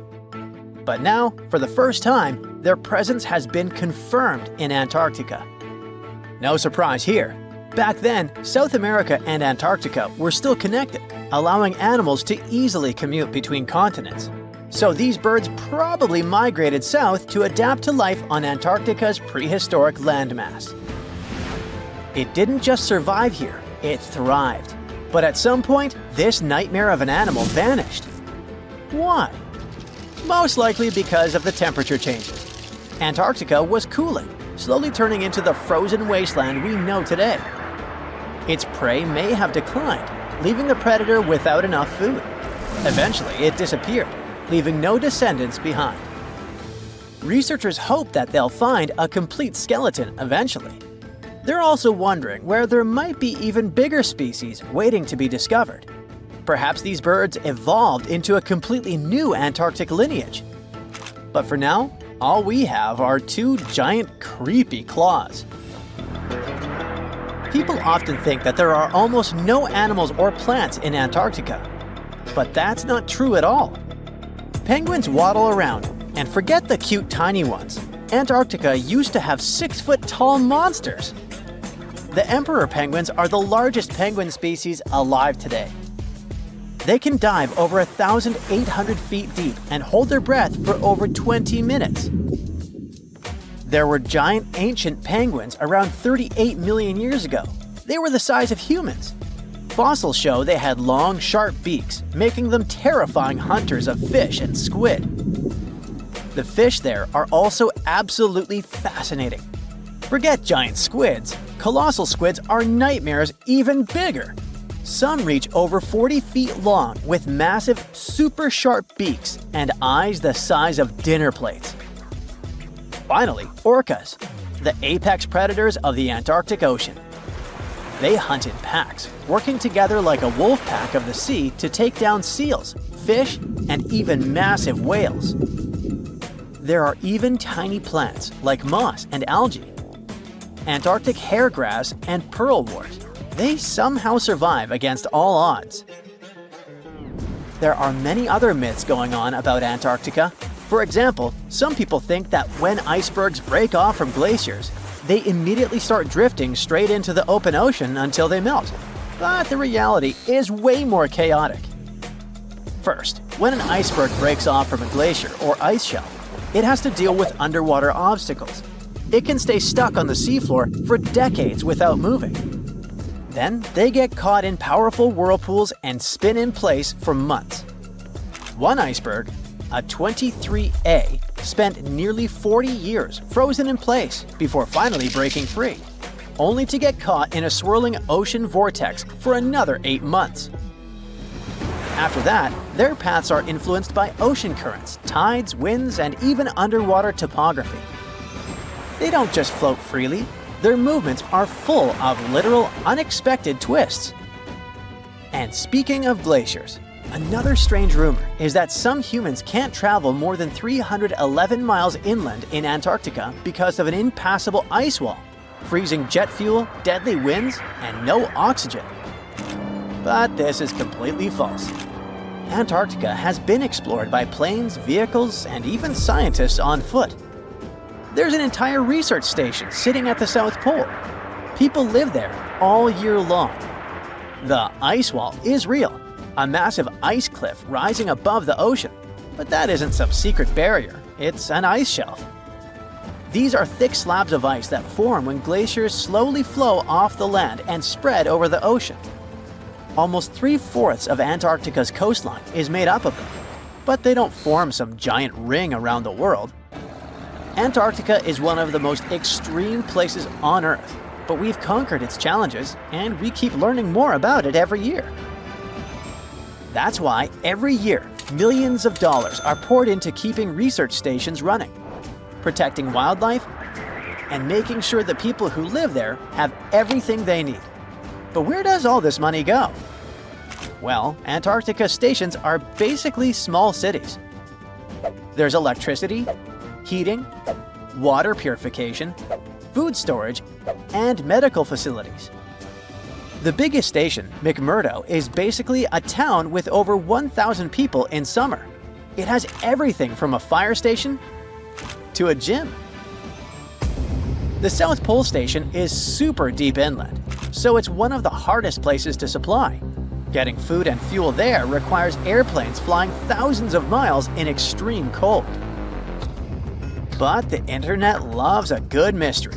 When Google Maps revealed what looked like a massive doorway in Antarctica, conspiracy theorists went wild.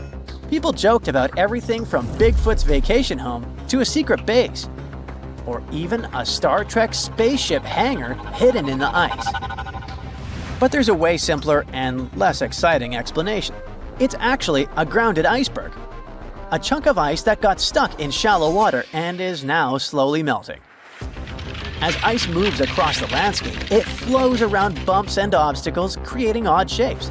The process of melting, breaking apart, and refreezing can carve ice into unexpected forms. Antarctica also has incredibly strong downward-blowing winds that sculpt ice into dramatic formations over time. No secret doorway, unfortunately. And speaking of doors, for years, Ushuaia, Argentina, has been called the gateway to Antarctica. The last stop before the icy continent. The place where expeditions begin. But there's another option. Punta Arenas, Chile. Let's compare them. Ushuaia is closer to Antarctica, It's a top departure point for tourists going on cruises. But no regular flights to Antarctica. No major scientific bases operating from here. It's basically controlled by the military, which refuses to allow private flights, only commercially operated ships. Yes, Punta Arenas is further from Antarctica, but 22 countries and global organizations use it as their main base. There are regular flights to Antarctica happening there every year. Private airlines can actually operate here, making it the real air connection to Antarctica. Ushuaia may have the best location physically, but Punta Arenas actually runs the show. Argentina made a huge error in picking its Antarctic airbase. Instead of setting up a simple, accessible base at sea level, they built Marambio Base, very high on rough terrain, completely impossible to reach by land.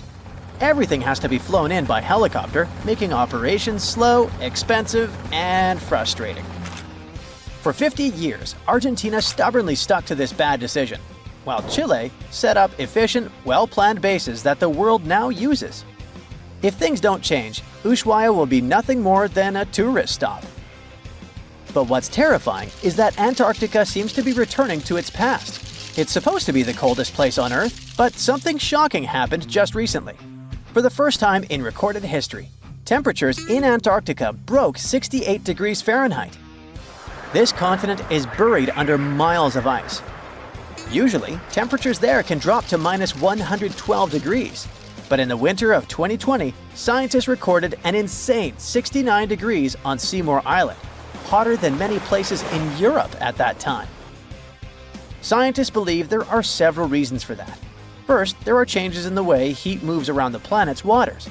Second, melting permafrost due to the planet warming. It looks like the climate is changing faster than expected.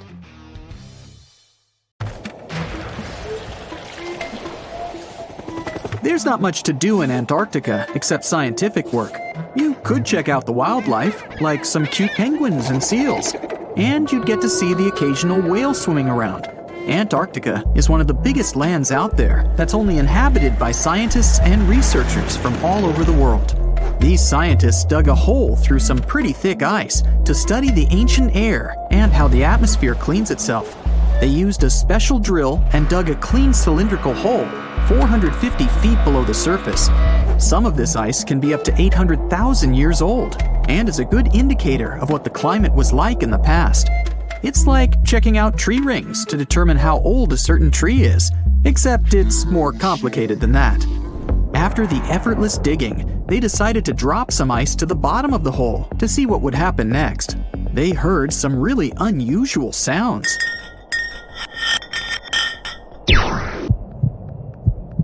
It felt like being on a spaceship traveling through a bunch of obstacles with many rocks smashing into each other. The pitches changed over the quick descent of the block of ice, ranging from high pitch and ending with a low heartbeat-like sound. The scientists were puzzled when they first heard this and dropped some more ice, only to find out that the same type of sounds were being produced, just in different variations. They couldn't tell what was down there, and, more importantly, why these kinds of sounds were produced. Antarctica boasts quite a few volcanoes, many of which are under super thick sheets of ice. Scientists discovered 91 volcanoes and claimed there could be more, potentially making it the most extensive volcanic region in the world. While they were doing regular scientific research, they came across many unmistakable large cone-shaped figures underground. Some were as deep as 2 miles in the ice.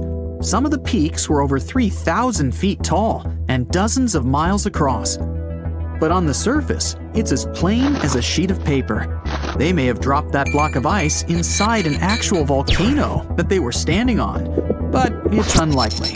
Even though the underground volcano presence was discovered by accident, there's a small chance they were actually standing on one where they had their workstation set up.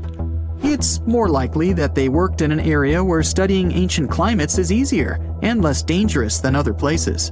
They collect ice samples and study them in a lab. It's like discovering a prehistoric insect embedded in amber millions of years ago when dinosaurs used to roam the land.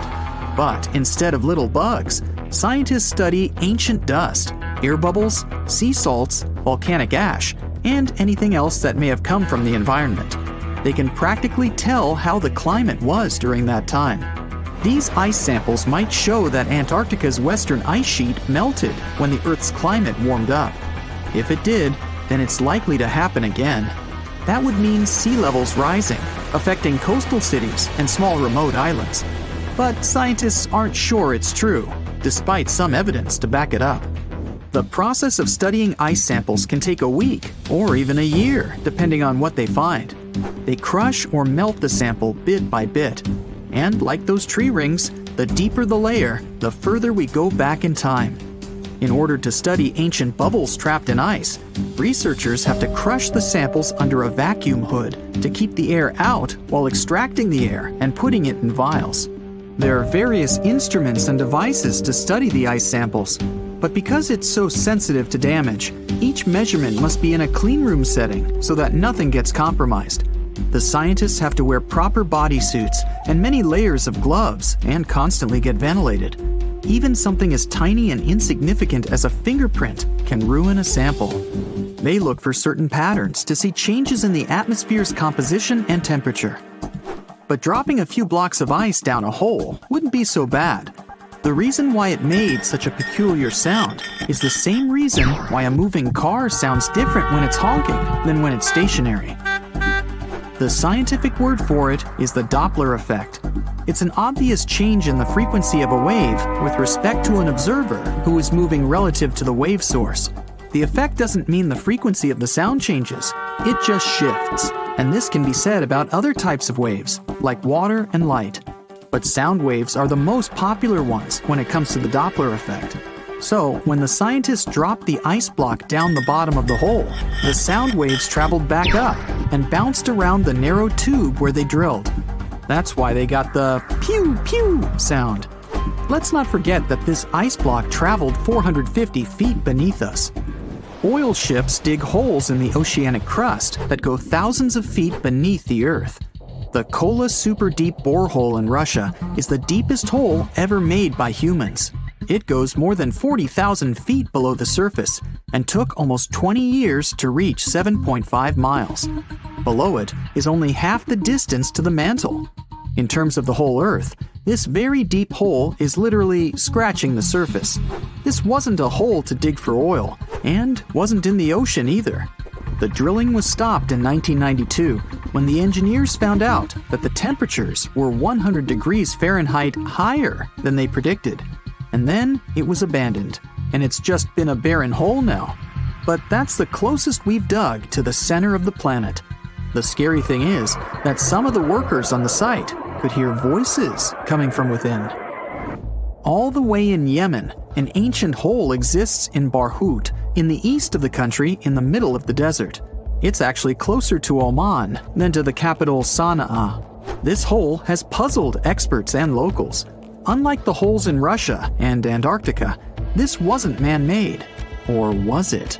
It's been around for many years, and the locals try to steer away from it. They don't even like talking about it, since they claim it brings bad luck to those around it, or to whoever utters its name. They claim it was created as a prison for spirits, but many rule that out. The hole is 98 feet wide and somewhere between 330 to 650 feet deep. You can also hear strange sounds coming from the inside.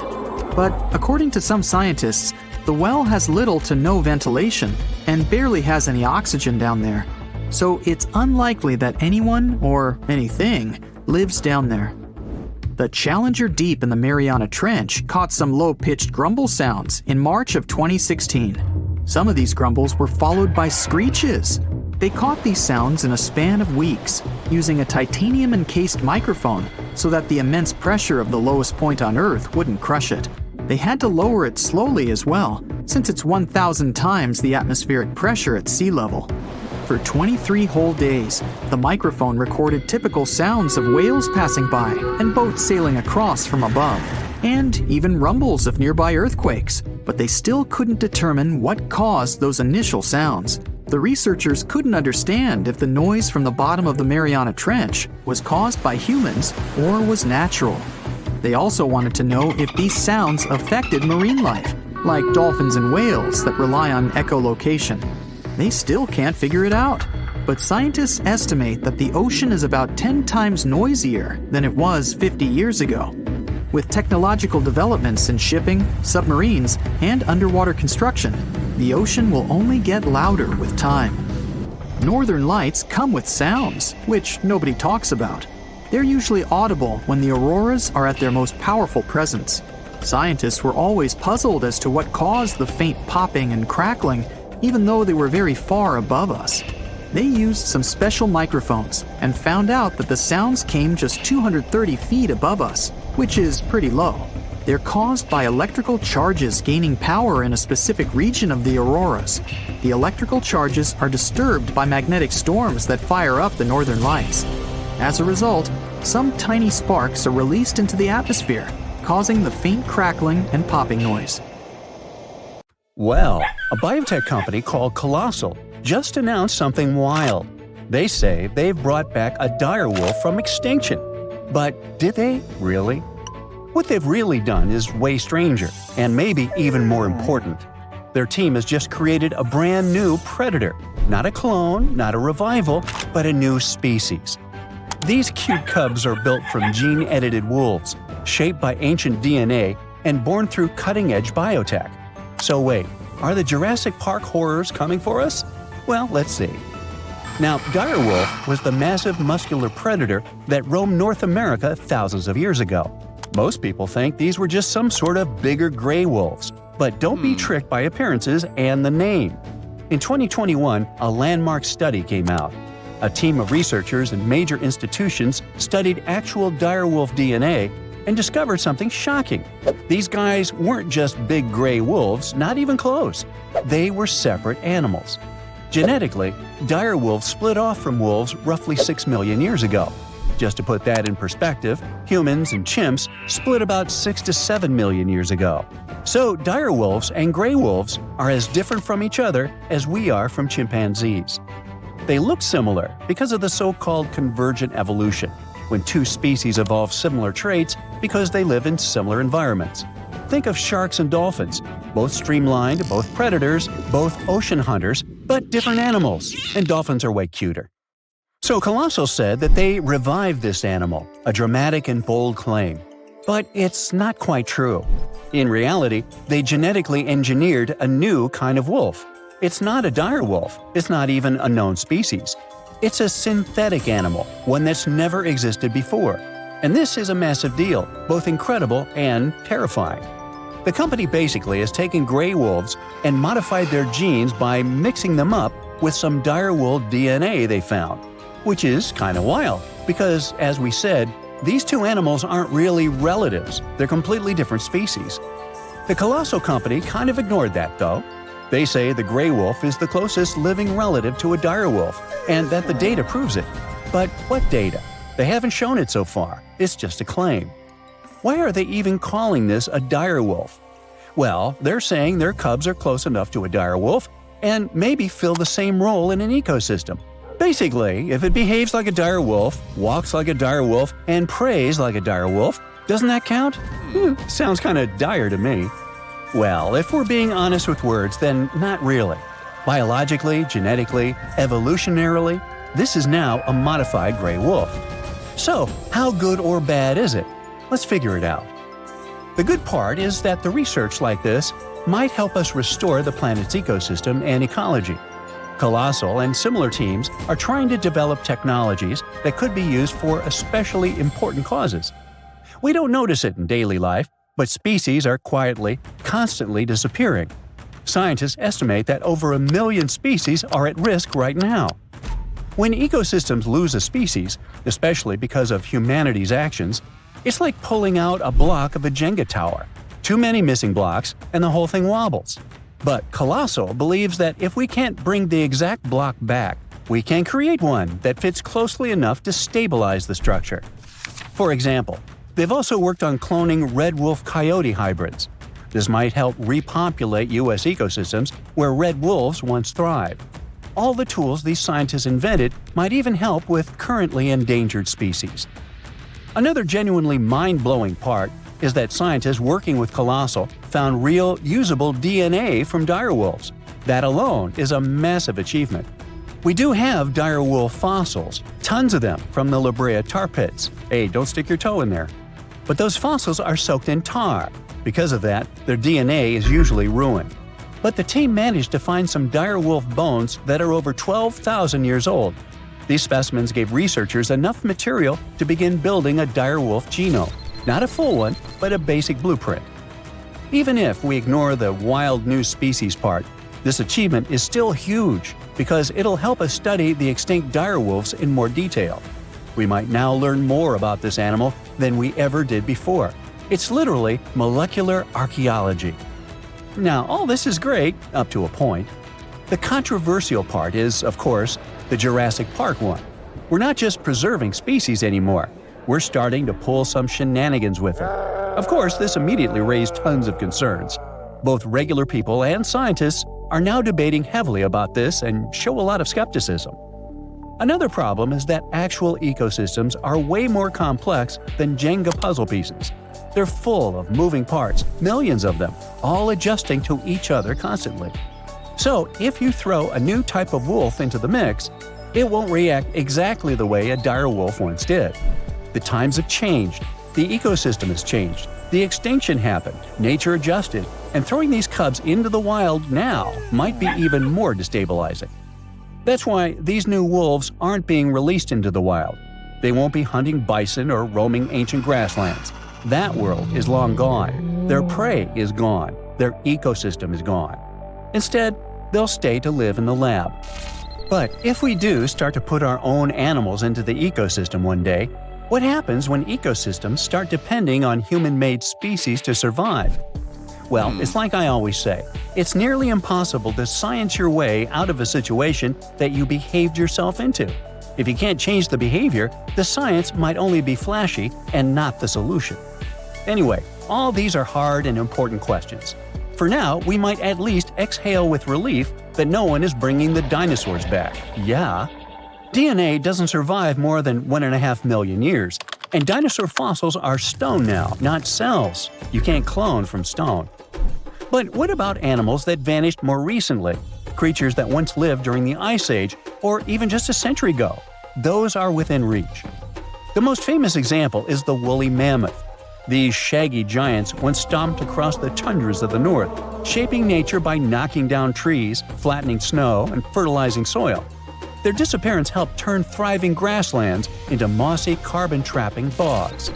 Now scientists want to take preserved mammoth DNA from frozen remains, compare it with elephant DNA, identify the key differences, and create a new hybrid. Kind of the same thing we did with these new direwolf cubs. It would be a cold-resistant, tundra-stomping, woolly-coated mammoth elephant. Like that. These guys would be close enough to fill the ecological niche that mammoths once held. Then there's also the passenger pigeon. Once the most abundant bird in North America, flocks so massive they could block out the sun, but we hunted them to extinction by the early 1900s. The last one, named Martha, passed away in a zoo in 1914. But we have her DNA preserved in museum samples. And today, using AI and genomics, scientists are working to recreate a living bird that behaves like a passenger pigeon. These birds could help regenerate forests, spread seeds, and restore a part of the lost sky. And finally, the Tasmanian tiger, a striped wolf-like marsupial that once roamed Australia. It was hunted to extinction in the 20th century. But its DNA is abundant. Museums collected pelts, fossils, and even preserved pups. This one was a keystone species, a stabilizer, a hunter that helped keep ecosystems in check. So they want to restore this one as well.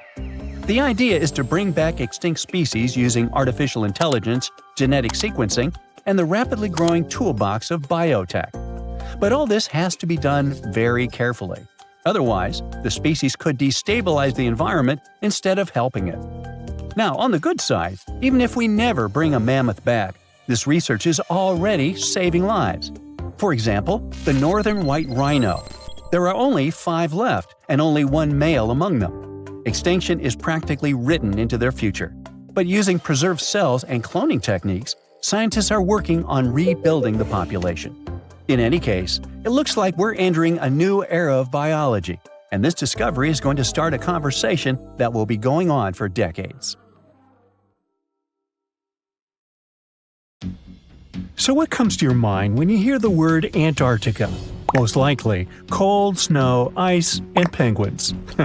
Yet, this is one of the least explored regions in the world that hides many strange and unique things. Check them out. You don't have to go to Antarctica to see this weird thing. All you need to do is open Google Earth and move to one of the southernmost islands of Antarctica, King George Island. Recently, internet users have noticed a large and pretty strange cave entrance there. Where does this wide, dark passage lead? People started making suggestions. It's the entrance to a secret base or some laboratory. This is the part of the spaceship that crashed there thousands of years ago. This is the door to the ancient city of Antarctica. Perhaps there's a giant rock mountain with an ancient cave beneath all this snow and ice. Well, there's some ideas. Users have calculated the approximate dimensions of this cave. It might be about 74 feet high and 250 feet wide. You could hide a Boeing passenger jet in there. Nature probably created this entrance. This is a logical explanation, but there are two strange factors. First, take a look at the foot of the mountain. It seems that there are steps there. They're dark in color, as if they're made of stone. And if you look closely, you can notice something similar to human footprints. Has anyone entered this cave? Or maybe someone is still living there now. The second oddity is the disappearance of the mysterious finding. For the first time, people noticed it in a Google Maps snap in 2007. Then the entrance disappeared. Then it reappeared a few years later. After that, it vanished. And in 2022, people saw it again. Perhaps old snow melts, a new layer falls, and then the wind blows it away and the cycle repeats. But the alleged steps leading deep into the cave make one doubt the natural origin of this tunnel. You can easily find the coordinates on the internet and visit the cave via Google Earth. You might see something there and tell the world.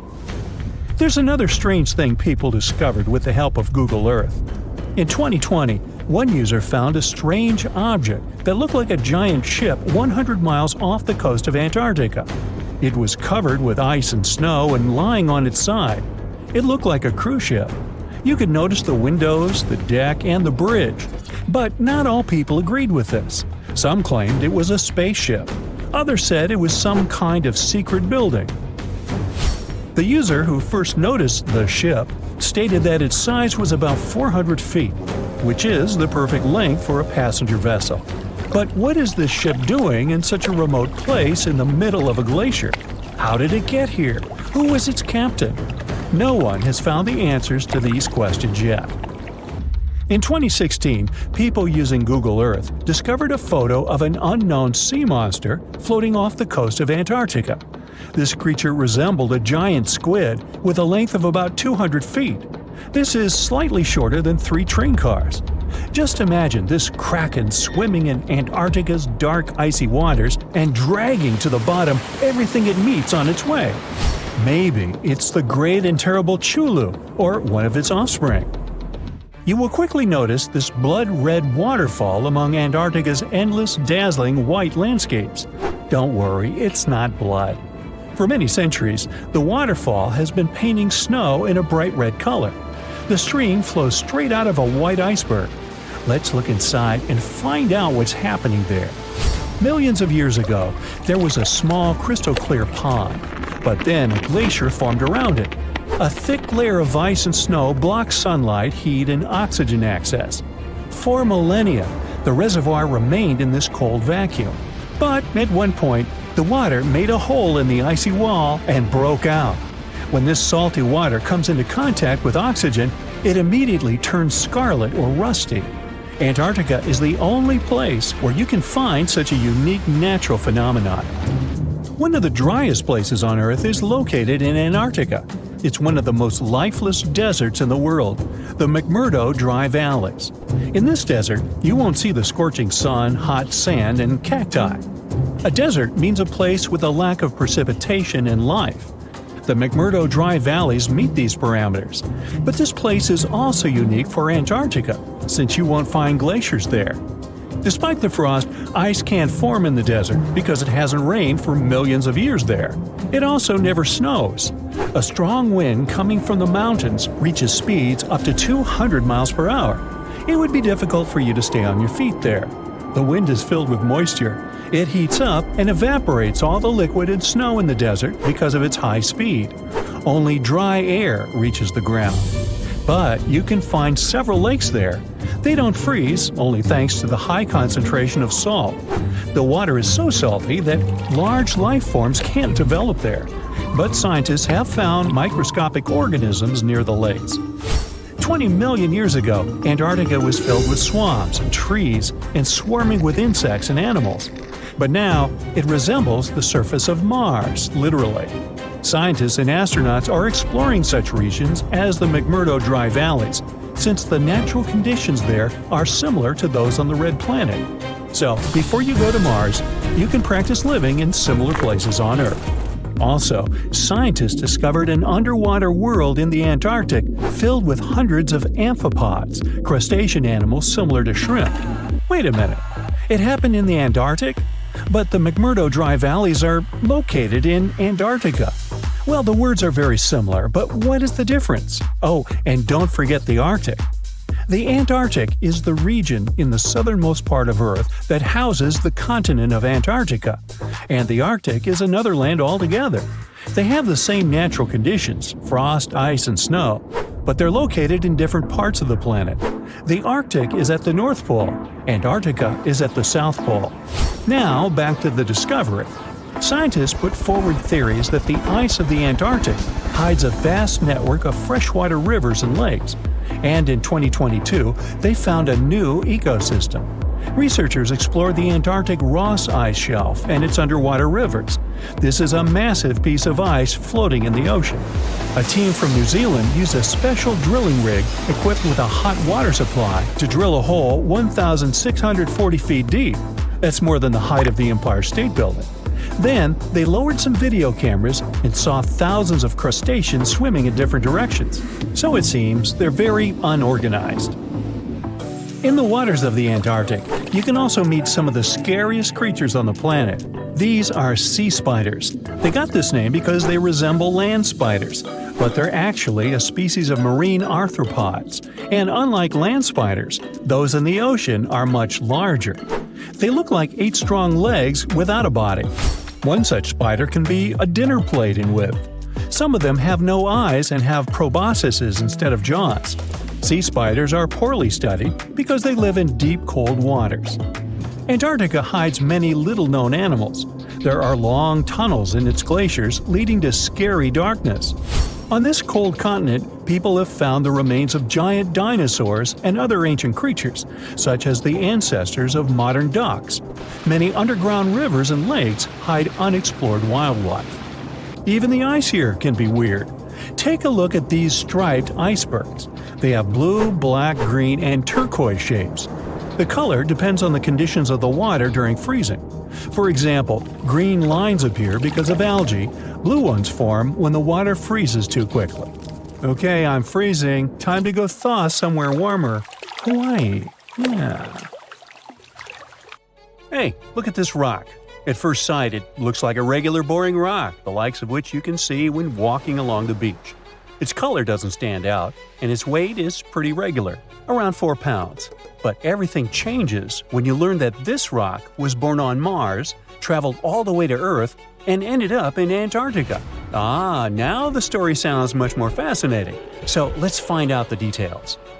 Researcher Roberta Score, who worked on the ANSMET project, which stands for Antarctic Search for Meteorites, of the Denver Antarctic Program, found this meteorite in 1984.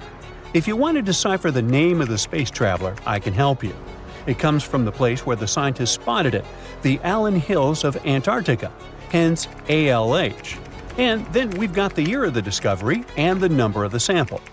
If you think that Roberta picked up the rock and exclaimed something like, "Woohoo, I'm holding a chunk of Mars," I'll have to disappoint you. At the very beginning, it was totally unclear where the meteorite came from. And one thing confused researchers even more. The meteor was very different from other meteorite groups found on our planet. Okay, but then, How did they finally figure out it was a visitor from Mars? All thanks to traces of gas similar to those that make up the atmosphere of the red planet. We learned about its composition thanks to the brave Viking lander that carried out the necessary analysis in situ in 1976. Anyway, back to our rocky discovery. It's actually very special, and not only because the rock arrived from far, far away. Among those several thousand meteorites found on Earth, just around 100 have likely come from Mars. And even so, our guy is different from them and seems to be part of a separate group. So let's go into the past and follow the life story of this cosmic traveler. It most likely formed around 4 billion years ago on its home red planet. One day, which wasn't very different from others, turned out to be life-changing for this peaceful rock. A meteorite impact catapulted into space, and it started its own journey as a small asteroid. At that time, it was way larger than at the moment of discovery on Earth. At one point, ALH got close to Earth and, who knows, probably decided to explore something. That's how, 13,000 years ago, it ended its space journey by colliding with our planet. At the moment, this Martian fragment is the oldest we've got. But at first, it wasn't all that popular. Only in 1996 did it become way more famous after a groundbreaking discovery. You see, some NASA researchers started wondering, well, the fragment is obviously very old, but then, could it have recorded any traces of life that could have been thriving on Mars at the time ALH formed on the red planet? And guess what? Those scientists turned out to be right. They detected traces of very fine magnetite particles. Those were completely similar in structure and chemical composition to the particles we have on Earth. They're called magnetofossils, and magnetotactic bacteria produce them. So it might mean that, at one point, there were some forms of life on Mars. In April 2020, scientists from the Japanese Space Agency made another discovery. They detected nitrogen containing organic material of Martian origin in our meteorite. So, who knows what new astounding secrets further examination of the meteorite might reveal? At the moment, though, all you can do is travel to Antarctica and find more of them. The thing is, this place is great for meteorite hunting. Surprisingly, we have found nearly 50,000 meteorites in Antarctica, and hundreds of thousands are still waiting to be discovered.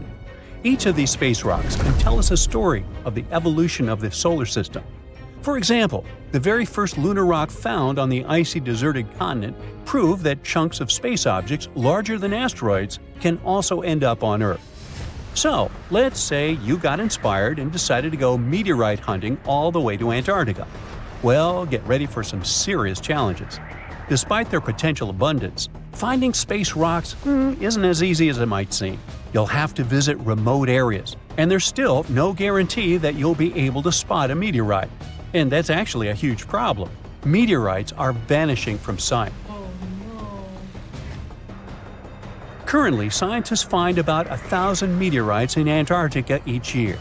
But according to a new study, about 5,000 more get hidden out of sight every year. The culprit is warming temperatures. Worried scientists created a model that could help them figure out where those meteorites might surface. This model was quite complicated, taking into consideration snow cover, surface temperature, the speed at which ice flows, and even the steepness of the terrain. After that, they ran simulations under various warming scenarios. It turned out that meteorites indeed sank out of sight as temperatures rose. To say that the researchers were upset is obvious. They didn't expect that climate change would affect their work so much.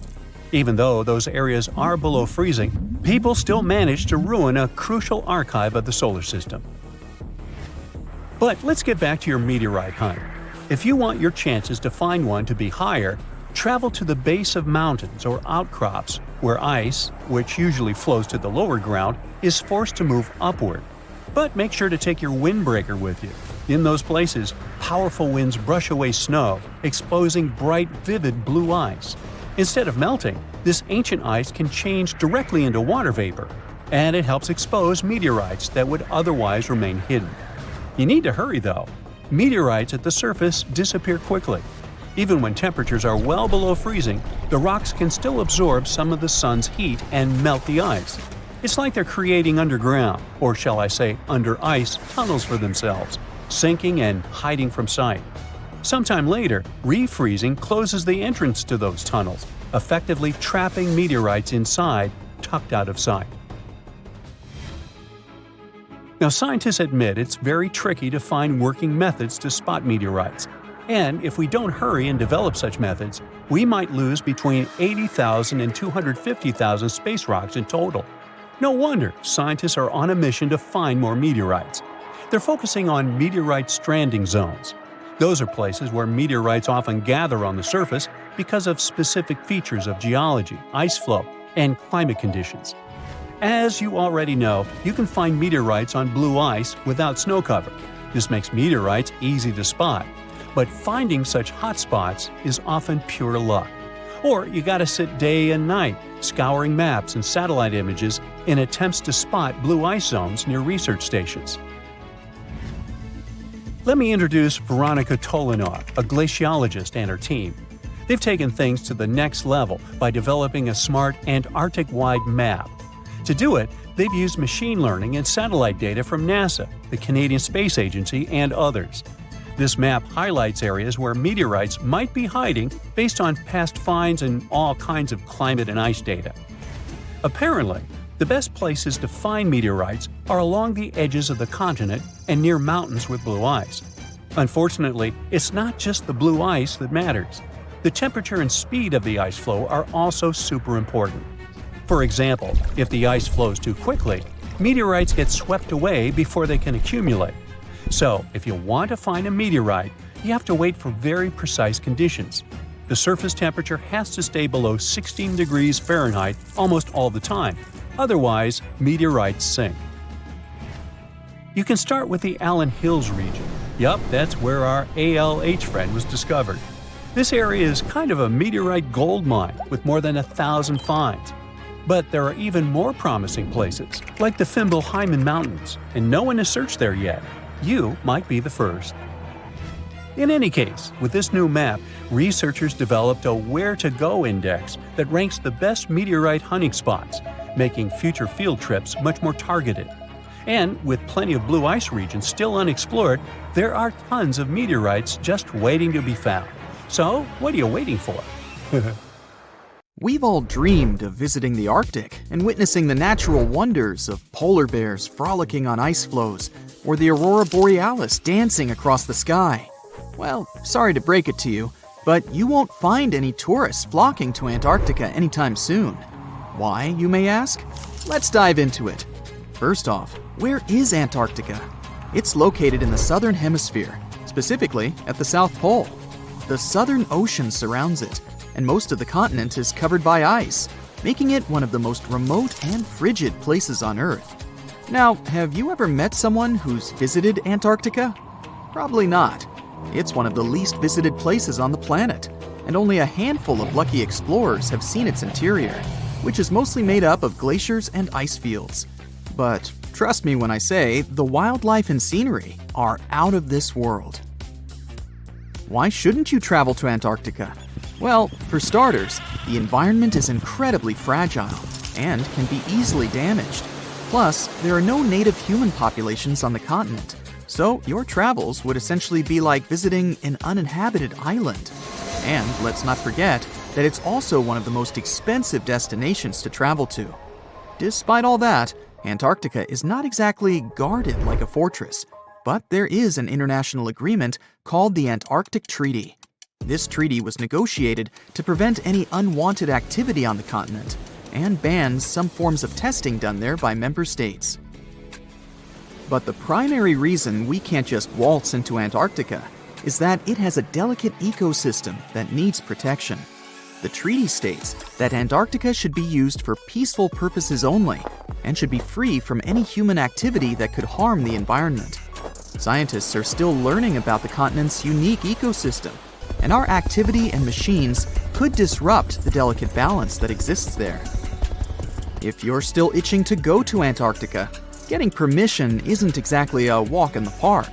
US citizens, for example, need to complete a special form and send it to the Office of Ocean and Polar Affairs. And once you're there, you'll need to follow some strict guidelines to protect the environment, like not disturbing any wildlife or taking souvenirs like rocks, plants, or animals. Now, technically, can you live in Antarctica? While there are no laws banning people from living there permanently, it's a very inhospitable environment and unsuitable for human habitation. Temperatures can reach -76 degrees Fahrenheit and below, making it nearly impossible for anyone to survive without the proper equipment and experience. Plus, the nearest piece of land is over 1,000 miles away, making any inhabitants completely cut off from the rest of the world. Who knows? Maybe one day we'll get the chance to visit this unique and fascinating continent. But until then, let's admire it from afar. Let's now talk a bit about the discovery of Antarctica. Unlike other places that were already inhabited, Antarctica never had a native human population. Ancient Greek philosophers had an idea about the continent and called it Antarctos, meaning opposite the bear. The bears it refers to are not the polar ones though, but rather the Great and Little Bear constellations, which are only observable in the northern hemisphere. As a result, the term signifies the opposite of the land of the bear. Whaling and sealing voyages in the late 1700s and early 1800s would venture further south when rounding Cape Horn at the tip of South America. It was known that going further south often meant stronger winds, but also the risk of hitting floating ice of all sizes and of winds and seas that could prove dangerous to the ship and crew. Captain James Cook was the first to cross the Antarctic Circle on January 17, 1773, in the Ross Sea region. He reached a point further north a year later, and though he didn't sight land, he came to within 50 miles and saw deposits of rock held in icebergs, indicating that a more southerly land existed. The first sighting of Antarctica is widely acknowledged to have taken place in January of 1820, during the voyage of two ships under the command of Captain Fabian Gottlieb von Bellingshausen, as part of a 2-year exploratory expedition around the world to discover new lands. The captain's ships were the first to have crossed the Antarctic Circle since Cook. The first undisputed landing on Antarctica didn't happen until much later, on January 24, 1895, at Cape Adare during the whaling voyage of the ship Antarctic, led by Henrik Bull. A small boat with 6 or possibly 7 men on board rowed ashore during calm conditions. You might not believe it, but Antarctica is actually a desert. With all that ice, you'd think it'd be like a winter wonderland with snowball fights and hot cocoa all day long. When we think of deserts, we picture camels and cacti and people struggling to find water. But in Antarctica, it's a whole different story. The struggle isn't to find water, it's to find anything that's not covered in ice. And the average rainfall has been just over 0.4 inches in the past 30 years. That's like a few drops of rain compared to what we're used to. So technically, it's not the dunes or sizzling heat that makes a desert, well, a desert. It's the lack of precipitation. But don't worry, if you ever find yourself lost in Antarctica, you won't have to worry about getting thirsty. Just make sure you bring a jacket and some mittens, because it's cold enough to make you into a popsicle. Not only is Antarctica one of the driest places on Earth, but it's also the coldest, the windiest, and the highest. Talk about overachieving. The penguins and scientists down in Antarctica have at times found themselves in a bit of a pickle when it comes to time. You see, unlike the rest of us on this big blue planet, there is no Antarctica time zone. All the lines of longitude meet at a single point at the South Pole, making it a bit of a head-scratcher when trying to figure out what time it is. Now, you might be thinking, but how do the scientists and researchers keep track of time down there? Good question. They typically stick to the time zone of the country they departed from. However, with stations from all over the world on the Antarctic Peninsula, things can get a little wacky. Imagine trying to coordinate with your neighboring countries without accidentally waking them up in the middle of the night. You might think that not much could survive in a place where the temperature is extremely cold, the sun barely shows up, and the wind could blow you away faster than a tumbleweed. Well, as in many places on Earth, life found a way in Antarctica too. Believe it or not, this frozen continent is buzzing with activity. It's home to billions of krill, which in turn attract lots of seals and more penguins than you can shake a fish at. But don't let their cute and cuddly appearance fool you. Penguins are the ultimate swimmers, with streamlined bodies that would make Olympic medal winners jealous. They come ashore to breed and chill, but their real talent is stealing pebbles from each other and forming mathematically precise huddles to stay warm. Antarctica is also home to the largest species of penguin on Earth. It's called the emperor penguin. Sure, these creatures are flightless birds, but that doesn't mean they can't jump. In fact, some of them can leap up to 120 inches. And let's not forget about the seals. With their furry bodies and special songs, these marine mammals are protected by the Antarctic Treaty, and they're thriving in the cool waters of the Southern Ocean too. But the real stars of the show are the whales. During the Antarctic summer, these huge creatures show up in droves to chow down on the abundant krill. It's indeed like a whale buffet down there. In a frosty Canadian park, hidden deep beneath layers of thick ice, scientists discovered a bizarre skeleton they named the frozen dragon. The skeleton had been in the frozen ice for millions of years. It took experts decades to work out the species of this strange fossil. It was identified as a new genus of pterosaur. Pterosaurs were massive flying reptiles with wingspans of over 16 feet. Their heads were 3.5 times the size of their bodies. Pterosaurs lived 76 million years ago when they soared above the dinosaurs. Scientists described them as the biggest, meanest, and most bizarre animals that ever flew. The new genus has been named Cryodragon boreas, which translates to frozen dragon of the north winds. In 2013, a young mountaineer was climbing one of the tallest mountains in Western Europe, Mont Blanc. He noticed a strange metal box poking out of the snow. The mountaineer pried the box open and found that it was filled with precious rubies, emeralds, and sapphires. The climber immediately handed the box to the authorities. It was discovered that the box likely belonged to a passenger on one of 2 flights from India that crashed into the mountain over 50 years ago. The box was valued to be worth over $200,000, and authorities are still searching for the heir to the small box of treasures. In northwest Siberia in 2007, a reindeer herder was on an outing with his sons when he noticed something strange in the ice. The man realized it was a frozen mammoth calf and immediately contacted the local museum. The calf was named Luba and was the best preserved mammoth mummy in the world at the time of its discovery. Luba had been in the ice for 41,800 years and is around 30 to 35 days old. From trunk to tail, the mammoth calf is roughly the same size as a large calf. If you're interested in seeing for yourself, Luba travels to museums all around the world.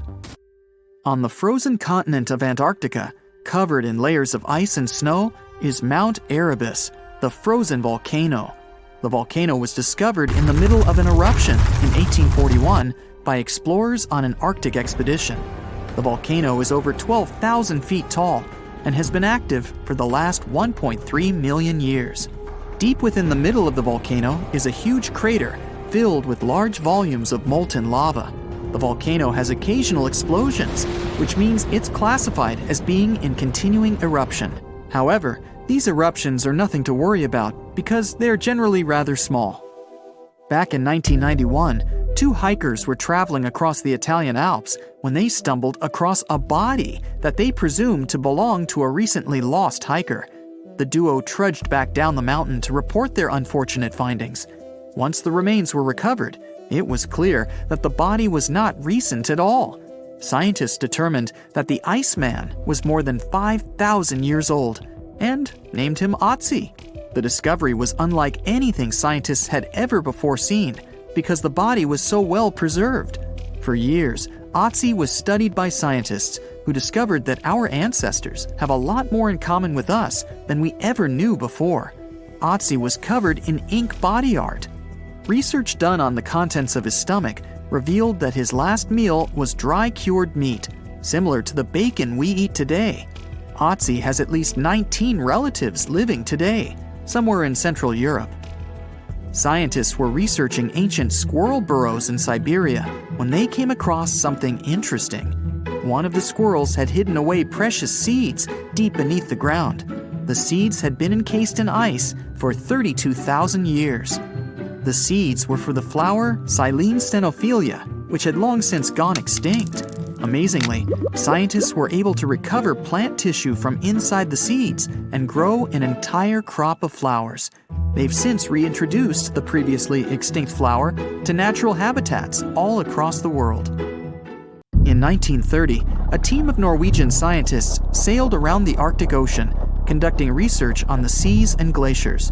They reached White Island, a dangerous and icy land no human had set foot on before, or so they thought. The scientists were shocked to discover the tip of a small boat sticking out of the snow. Frozen inside the boat, they found scientific equipment and various personal items, including a jacket monogrammed S.A. Andre. They had discovered the wreck of the famous Andre Arctic balloon expedition. In 1897, Swedish explorers, led by Andre, attempted to travel to the North Pole by hydrogen balloon. No one had ever heard from them ever again. People only found out what happened to them when the wreck was discovered 33 years later.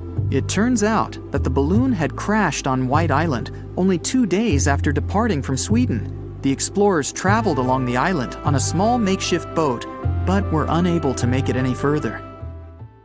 The best preserved woolly mammoth ever found was discovered in an area of permafrost in Siberia in 2010.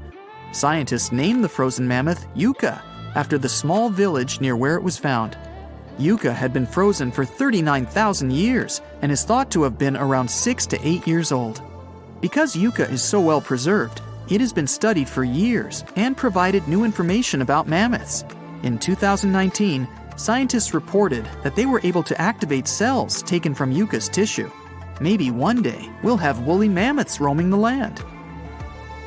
From looking at pictures and videos of Antarctica, the continent appears to be freezing cold, covered in snow, and flat, except for a few small hills. Scientists believe that too.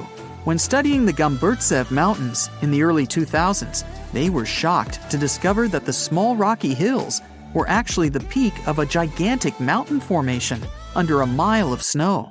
Using radar technology, researchers worked out that the mountains are really around 10,000 feet tall and sprawl across 750 miles. This is around the same size as the European Alps, except hidden under tons of ice and snow. At a gold mine in Siberia, a businessman was examining a nearby river when he noticed something interesting in the frost. It was a small woolly rhino calf that was later named Sasha. The woolly rhino has been extinct for 15,000 years. It's thought that Sasha could have been frozen in the ice for up to 39,000 years. Sasha is unique because it's the only full-body woolly rhino to have ever been discovered. Glaciers around the northern Italian town of Pelo have begun to melt. Artifacts from decades and even centuries ago have been discovered pouring out of the ice. Personal belongings from soldiers have been found, things like diaries, photographs, and even love letters. Historians have even uncovered an entire cabin preserved beneath the ice. The cabin was filled with hard metal helmets and clothes.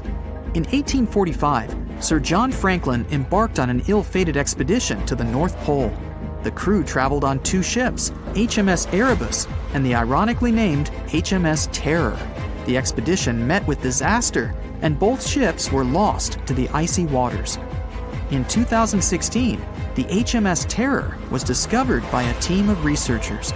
Despite being lost for 170 years, the freezing cold waters had maintained the ship in pristine condition. Scientists described the ship as frozen in time. Dinner plates and glasses were still on shelves, beds and desks were still in order, and even the passengers' luggage appeared to be in good condition.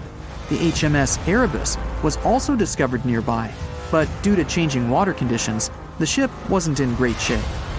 The glacial ice surrounding a mountain passageway in Norway that was notoriously used by the Vikings has revealed hundreds of ancient artifacts. One of these artifacts was a giant unopened wooden box that was welded together. Researchers were beside themselves with anticipation, waiting to open this box. They believed it would be filled with Viking treasures or artifacts that would give us an insight into ancient society. When they opened the box, all that was inside was a plain old beeswax candle. It turns out that this box wasn't actually as old as they thought it was. By analyzing the candle, they discovered that the box dates back to the 17th century. The age of the Vikings had ended by the 11th century. It's likely that the candle box belonged to a farmer who was shipping it from his summer farm to his winter farm to light up the long nights. Antarctica, a snowy world of about minus 46 degrees Fahrenheit, covered in ice for millions of years. But it wasn't always this way.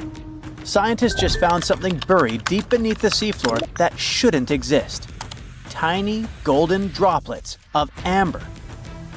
This means that Antarctica was once teeming with life and thick with trees. But something happened to it. Something that could reshape the way we see our own future.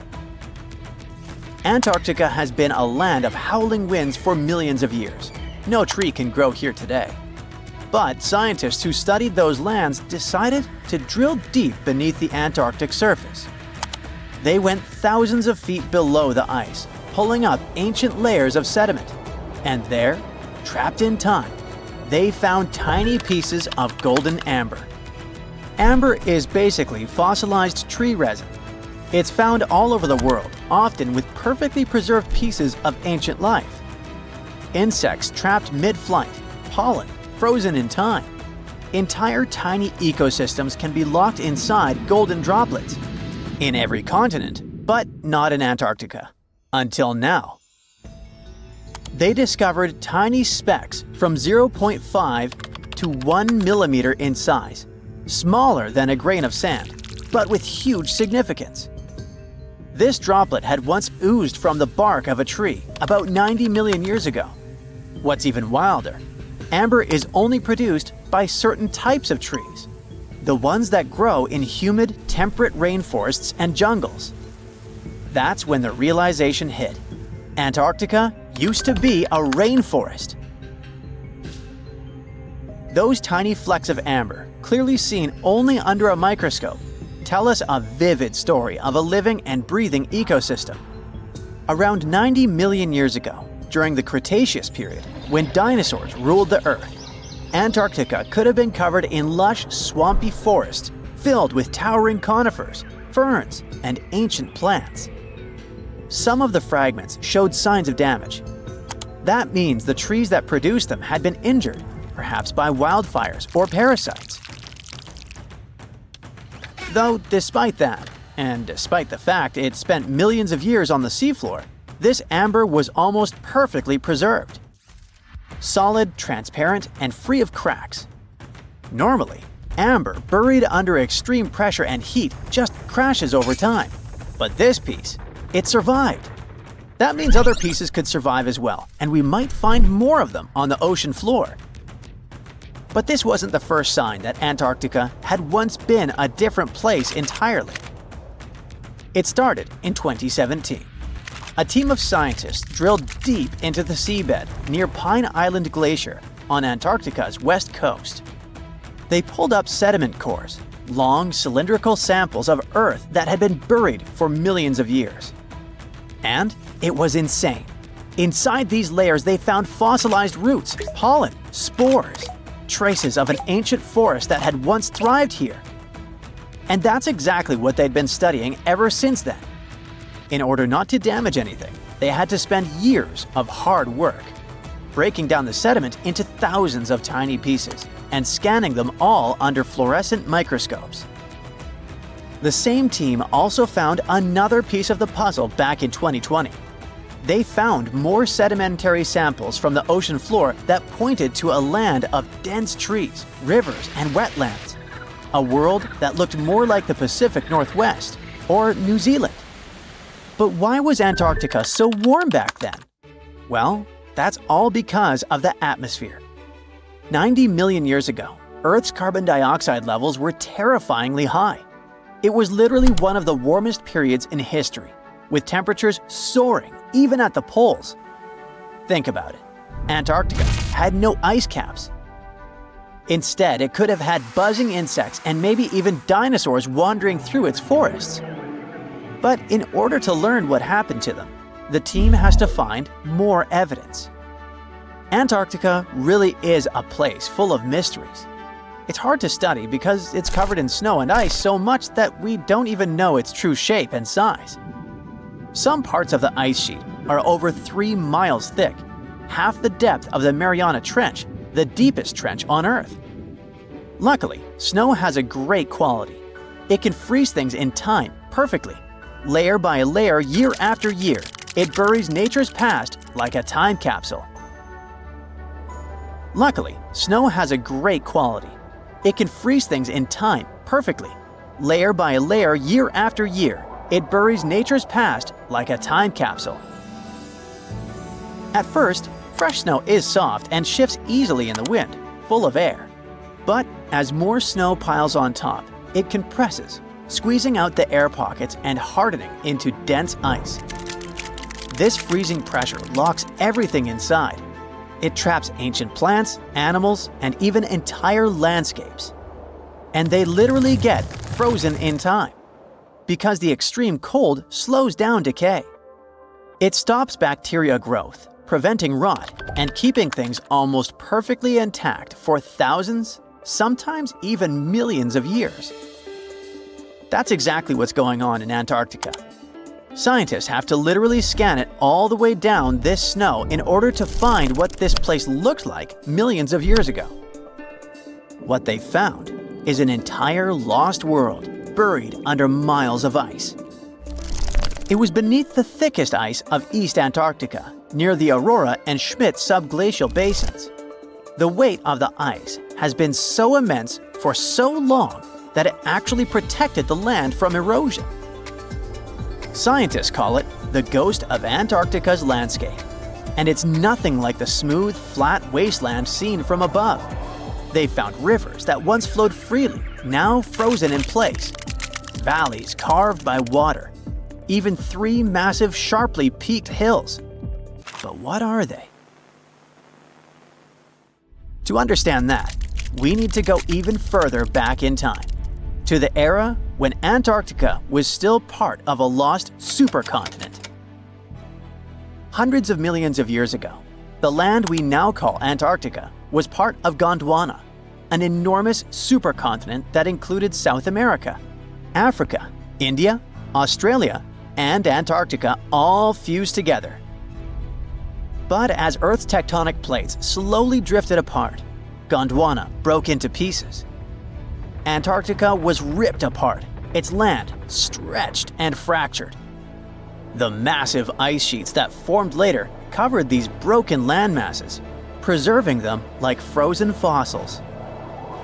As the ice shifted and melted over time, valleys formed, and ancient rivers likely carried water toward a coast that was hundreds of miles away from where it is now. But that's not the only thing Antarctica has hidden. If you stripped away the ice, you wouldn't see a smooth, empty continent. You'd see a super dramatic landscape, towering mountains, deep valleys, even fiery volcanoes. In West Antarctica, at least 138 volcanoes are buried under the ice. One of them, Mount Erebus, is still active. And inside, it has warm volcanic caves where you could walk in a t-shirt. Oh, and if it wasn't weird enough, Erebus is also spewing out gold. Yep, the actual tiny specks of gold from deep within the Earth. Scientists believe this happens because magma, the superheated semi-molten rock beneath the Earth's surface, carries liquid gold with it as it rises. Every single day, Erebus releases about 0.2 pounds of it. That's worth around $6,000 per day. In a year, that adds up to 64 pounds, or more than $2 million, floating into the sky. Unfortunately, before we grab shovels, we gotta remember that those are just microscopic particles. They're often smaller than 60 micrometers. thinner than a human hair. Not even mentioning that they're scattered around up to 620 miles away from the volcano itself. Finding them is nearly impossible. But that just shows that even in such a harsh place that looks just like a white desert, there are still many fascinating mysteries to discover. For example, somehow, life still clings there. In 2017, scientists drilled deep beneath the ice of the Ross Ice Shelf looking for water, but they found something fantastic instead. A river hidden beneath 1,640 feet of ice, running through the dark. And inside it, hundreds of tiny shrimp-like creatures. They swarmed around the camera, blocking the lens, welcoming the scientists. In deep caves beneath the ice, DNA evidence has also shown traces of moss, algae, and possibly even unknown tiny animals. So, turns out, even in one of the harshest places on Earth, life finds a way. And who knows what else we'll discover in the South Pole? Antarctica. It was once a green land full of dinosaurs, but now it's a frozen continent bigger than that of the US that doesn't belong to anyone. It isn't hard to find. Wherever you go, just go south until you get to the big icy thing at the south pole of our planet. It lies within the Antarctic Circle, and it's the largest single mass of ice on Earth. The continent is bigger than the US and even bigger than all of Europe. And still, Antarctica was officially discovered recently. Scientists hadn't known of its existence until 1820. After the discovery, it took another 2 decades to confirm it was a whole new continent, and a few more decades after that to decide on a name. In Antarctica, anti means the opposite. So, Antarctica literally means the opposite of the Arctic. Now, even before scientists discovered the land, ancient Greeks already theorized that there must be a southern continent to balance out the Arctic in the north. Also, some scientists who studied Polynesian artwork and oral history believe that Polynesians found the continent over a millennia before the Europeans did. Anyways, today we all know of this icy land at the South Pole. Because of its location, there are just 2 seasons there, summer and winter, and both last 6 months. In summer, it's a bit warmer, and the continent exists in pure daylight. And in winter, it's dark all day long. 98% of Antarctica is ice. This continent alone stores 60% of the planet's fresh water. And yet, despite all those water reserves, Antarctica is the biggest desert in the world. By definition, a desert is an area with sparse vegetation and little snow or rain. Notice that plenty of sand isn't a necessary condition here, even though the continent does have some sand and even sand dunes. It also gets a lot of wind. Antarctica is the windiest continent on Earth, and wind speeds can reach 200 miles per hour. That's even faster than hurricane winds. The little snow the land gets never melts. It just builds up over time, for centuries and millennia. So there's a thick ice layer there. This makes Antarctica full of hidden secrets. There's a whole new world underneath its ice. For example, there are a lot of mountains on the continent that are like 9,000 feet tall. It's taller than 3 Burj Khalifas stacked on top of each other, if we must, and that's currently the tallest skyscraper in the world. But we don't see all those mountains because they're all hidden under the ice sheet that's almost 16,000 feet thick. There's also a lake down there, beneath over 11,000 feet of snow. The lake is called Lake Vostok, named after Vostok Research Station, under which it's located. Originally, it was just a hypothesis.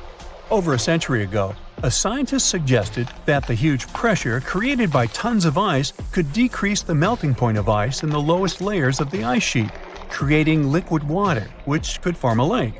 He didn't prove his ideas in his lifetime, but others continued his work and confirmed that this theory was true.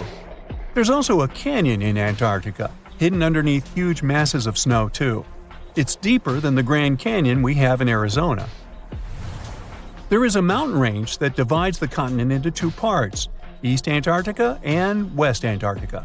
The western part of the continent is experiencing higher temperatures and is starting to melt.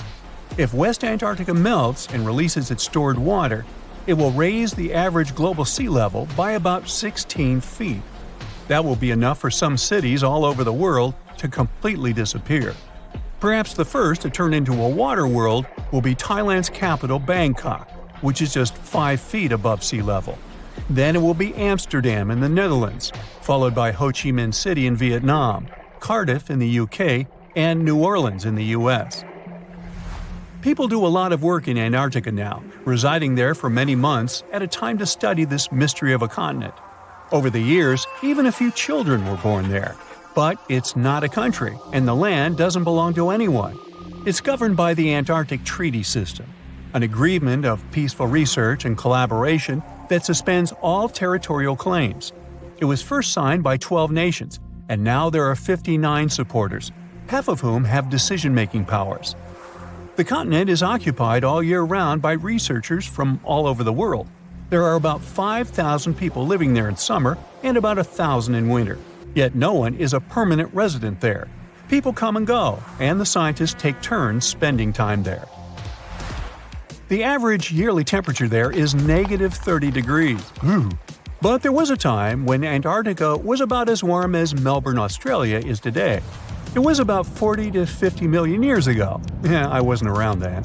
But the continent had green forests and dinosaurs roaming its land, chilling in the sun in a 63-degree Fahrenheit environment. That was before penguins. In our age, it's so cold that you won't even find any trees or bushes in Antarctica, just the snow.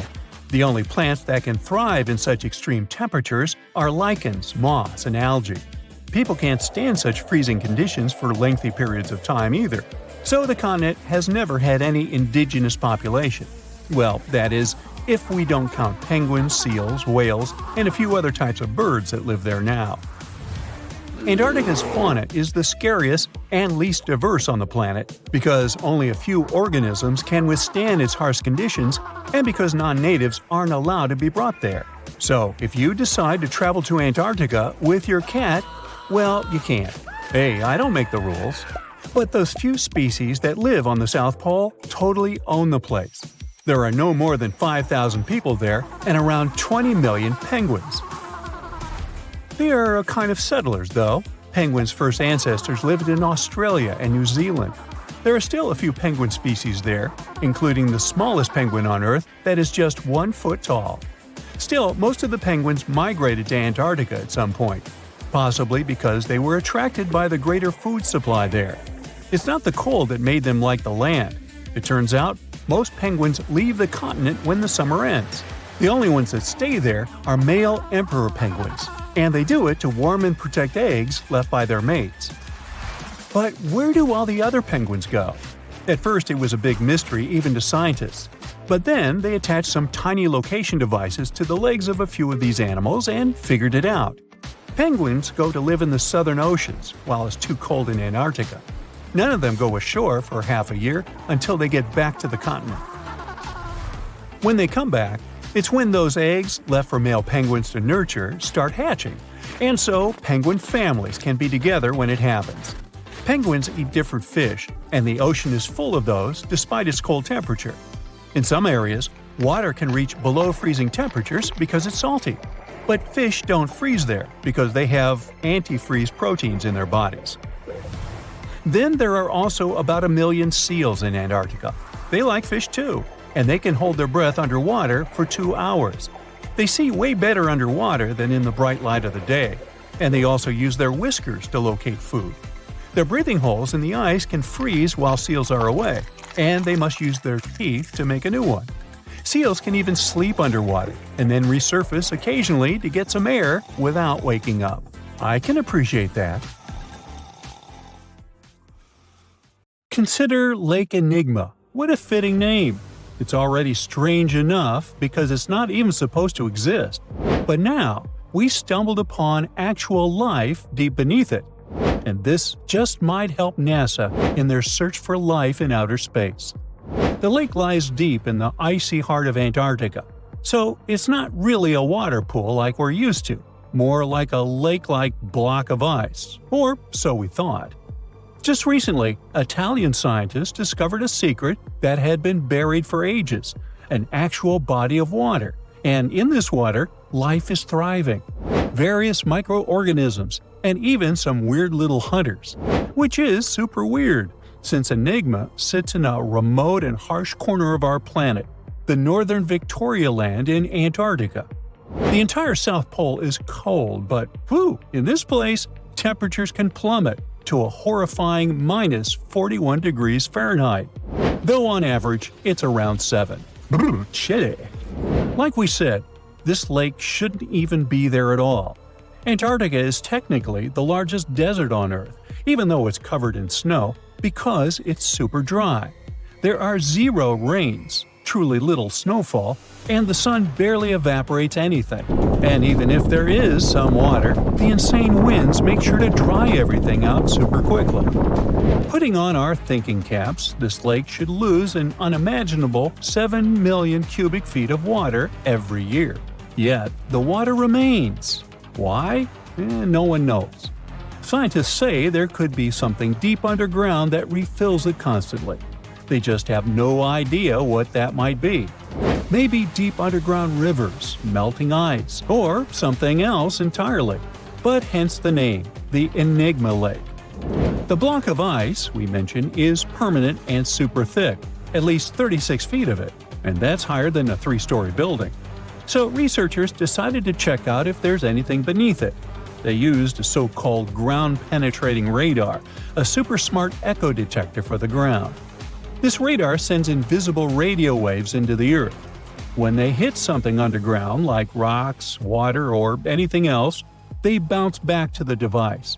By measuring how long it takes for the signal to return and how strong they are, we can determine the distance and what exactly the radar hit. That's how animals like bats, whales, and dolphins can see underwater. And we humans stole this cool nature idea to research buried structures and hidden caves. Scientists used this device all over the Enigma surface. This way, they were able to create an entire map of this under-ice world beneath. The water itself wasn't surprising. It's the unique ecosystem in it that shocked them. Unfortunately, no secret monsters or extraterrestrial secrets this time. But there are microorganisms there that may not exist anywhere else on Earth. Somehow, these creatures have managed to survive in complete isolation and extreme cold. It's not that we don't know these microorganisms, we've met them before, just not exactly like this. There are a couple groups hanging out down there. The first one is Bacteroidota. They love breaking down complex molecules, especially in your stomach, and help digest tough plant fibers. They mostly hang out inside us, but in the outside world, we might occasionally find them in soils and oceans. Then Actinobacteriota, genius chemists among bacteria. They decompose organic materials and help the soil get healthier. They're also famous for producing antibiotics, so we owe a lot of our medicine to them. The third one is Pseudomonadota. These guys weren't a surprise. They're crazy adaptable. They can thrive pretty much anywhere, from soil to water to the human body. Some of them are good, helping plants grow and in nutrient cycles, but others can be opportunistic pathogens. Bad guys. But what is actually a surprise is that Lake Enigma has tons of passibacteria. They're ultra small even for microorganisms and can barely do anything themselves. So they prefer to live in symbiosis or be little parasites, relying on their hosts for nutrients and other necessities. All these little chompers might be ancient. They could be remnants of a time before the lake froze over completely, which is hundreds of thousands of years ago. It's simply weird to encounter these bacteria in the Enigma Lake, especially the little parasites. Passibacteria usually love low-oxygen environments, but this lake is very oxygen-rich, not even mentioning an almost 40 feet of ice above. So all this means that even though we know who these guys are, this specific species might be new to us. They could have evolved with some unique adaptations and abilities using the lake's unusual chemistry. They probably rely on a super simple and delicate food web. Some of the microorganisms produce energy from light, well, whatever light gets down there, or the lake's chemicals. The symbiosis guys most likely survive by living on or inside their neighbors. Yep, these microscopic creatures hunt each other. Nope, things can't be peaceful even in a place like that. If we find out what their secret to survival is, we might learn more about chemistry, medicine, and even extraterrestrial life. Because if life can endure such extreme conditions, then it can probably appear pretty much anywhere, including our closest neighbors, Europa or Enceladus, the moons of Jupiter and Saturn. They definitely hide oceans beneath their frozen surfaces, and now there's a very high chance there might be some life there. Antarctica must be the closest thing we have to extraterrestrial exploration before we actually land on other planets. It's full of hidden mysteries and surprising creatures. Even outside of Lake Enigma, the South Pole harbors life. Just take the McMurdo Dry Valleys, which are often referred to as Earthly Mars. These are among the most mysterious and extreme places on our planet. They're stretching across Victoria Land in Antarctica, and this is one of the driest places on Earth. Makes sense if you remember the name. Surprisingly, unlike other parts of the South Pole, this land is almost entirely devoid of snow and ice, just lots of super cold ground. There might even be some sand dunes nestled here and there between the rugged mountains. The ground is mostly covered in loose gravel, scattered with ancient rocks made of granite, and something interesting called gneiss, just spelled differently. It's the type of rock that's been through a lot, literally.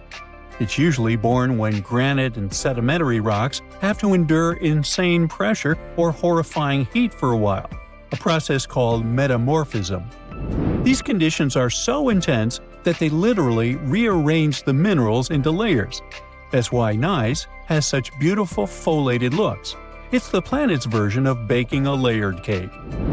It's amazing because this place is almost exactly the way it was millions of years ago. These valleys are frozen in time, and they give us a little glimpse into Earth's distant past. And that includes life. Once again, local winds are absolutely terrifying gusts of cold air racing downhill, and they evaporate snow faster than it can even melt. So, logically, you shouldn't find much water here, not even mentioning life. But somehow, you can still stumble across frozen lakes and saline ponds in the dry valleys. And local life stretches all reason and our understanding of biology. It exists inside the rocks themselves. Microorganisms are hidden in slightly moist cracks and crevices. Deep inside, there's endolithic bacteria. These guys are super chill. Instead of moving around like other microorganisms, they always stay put inside their little rocky homes. How do they survive? Through photosynthesis. Just like plants, they take teeny tiny parts of light that gets in crevices and acts like little solar panels, getting energy from the sun. Meanwhile, in another place, beneath the Taylor Glacier, there's bacteria that literally doesn't eat anything. Not comfort, not sunlight, not even oxygen.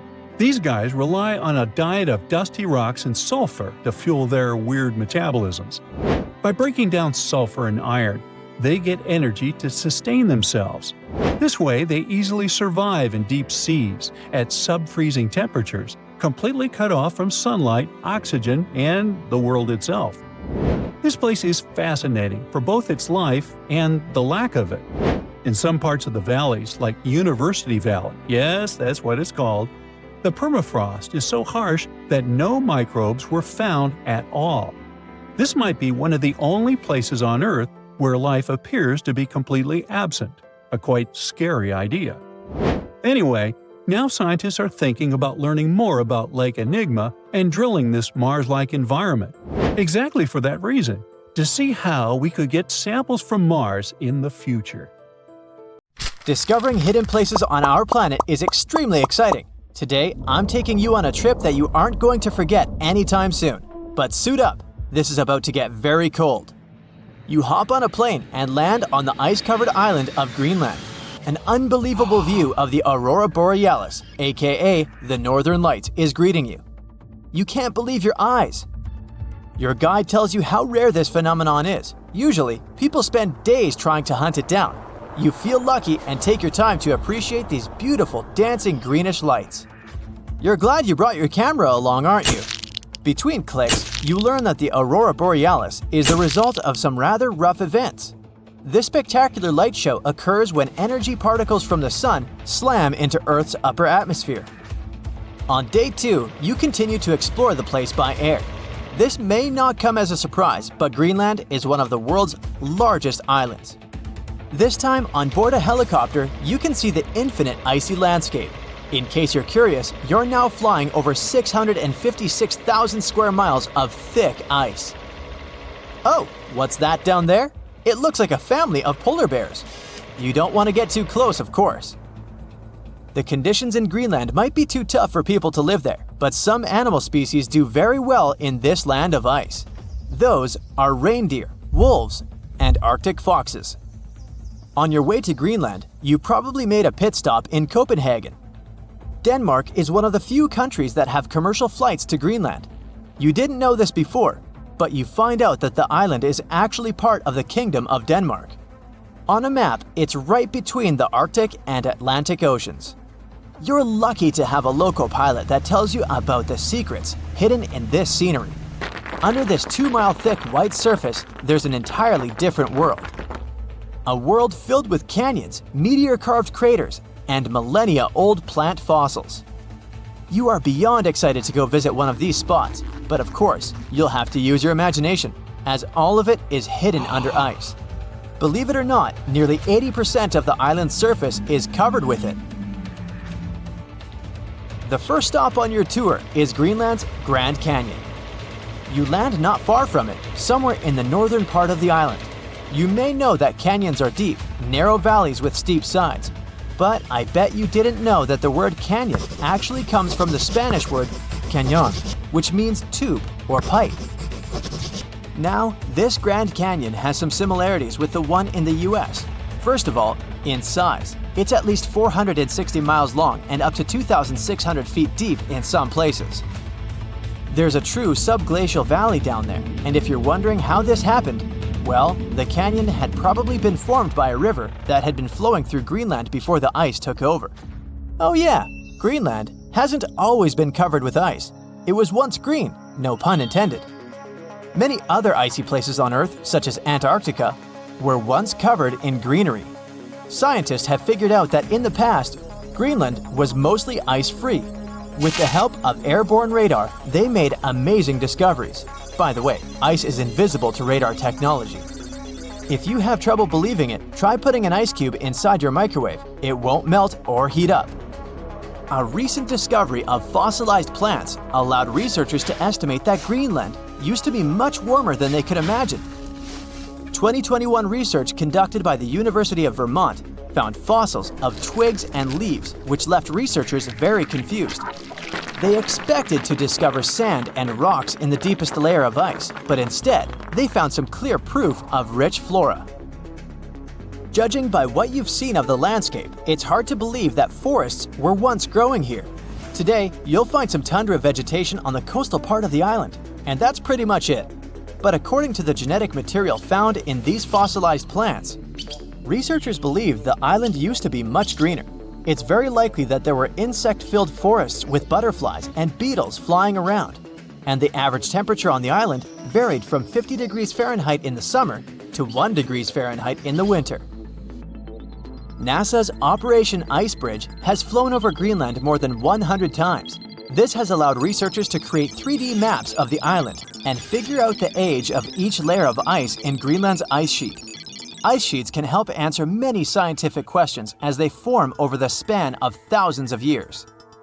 They're layers of snow on top of more snow. The snow gets compacted into ice, which in turn creates what we call an ice sheet. Remember those fossils we were talking about? They're believed to be from the Eemian period, which was 130,000 to 115,000 years ago. According to the groundbreaking 3D footage from NASA, we can see 3 distinct climate periods within the ice sheet. The uppermost layer is quite flat and uniform. If you decided to dig deeper, you'd find the layer formed during the last ice age. It's more complex and rugged. The ice there is darker than what you see on the surface.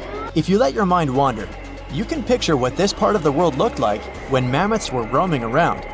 If you kept digging, you'd eventually find leftover ice from the Eemian period I've told you about. Now, canyons aren't the only unusual thing found under ice. If you could sneak a peek under all those layers of snow, you'd see an impressive mountain range, and also plunging fjords. In 2017, scientists created a map that showed what Greenland had looked like without all that ice. There was a bowl-like depression in the middle of the enormous island. This depression was most likely an ancient lake. Around it, there was a circle of coastal mountain ranges. This scenery probably resembled the landscapes of modern Patagonia. Big mountains with snowy tops surrounding crystalline lakes. This ancient lake in Greenland is a wonder on its own. Imagine a pit the size of Rhode Island and Delaware put together. The lake is believed to have covered over 2,700 square miles, and back in the day, it was fed by at least 18 different streams. These crystalline blue waters were surely very inviting, and freezing of course. But if you ended up going for a swim, I'd say be careful, as the water could get up to 800 feet deep in some places. On day 3 of your adventure, you discover a true under-ice water park. While you're wandering around the ice-covered island, your guide tells you to be mindful of the cracks in the surface. These cracks are responsible for the modern-day aqua lounge going on down there. Meltwater and rainwater flow down the cracks in the ice all the way down to the riverbeds. This forms a landscape of jewel-like lakes and streams filled with crystalline water. Researchers estimate that about 60 small under-ice lakes exist there. And yes, they're actual lakes. Perhaps one of the most impressive hidden features on this island is a meteor crater. Under the Hiawatha Glacier, you can find a 19-mile-wide impact crater, big enough to swallow the city of Washington. Apparently, a mile-wide iron asteroid struck Earth's atmosphere within the past 100,000 years and chose Greenland as its landing point. If anyone had been around to see it, they'd have witnessed a real show, a white glowing fireball cutting through the sky. Scientists speculate that if it had landed on an ice sheet, it certainly vaporized both water and stone.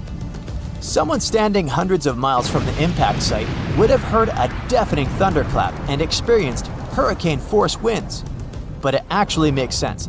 The approximate speed of meteors entering Earth's atmosphere is 45,000 miles per hour. For comparison, that is 2.5 times the speed of a spaceship. It's bound to make some noise and leave a huge crater in the ground.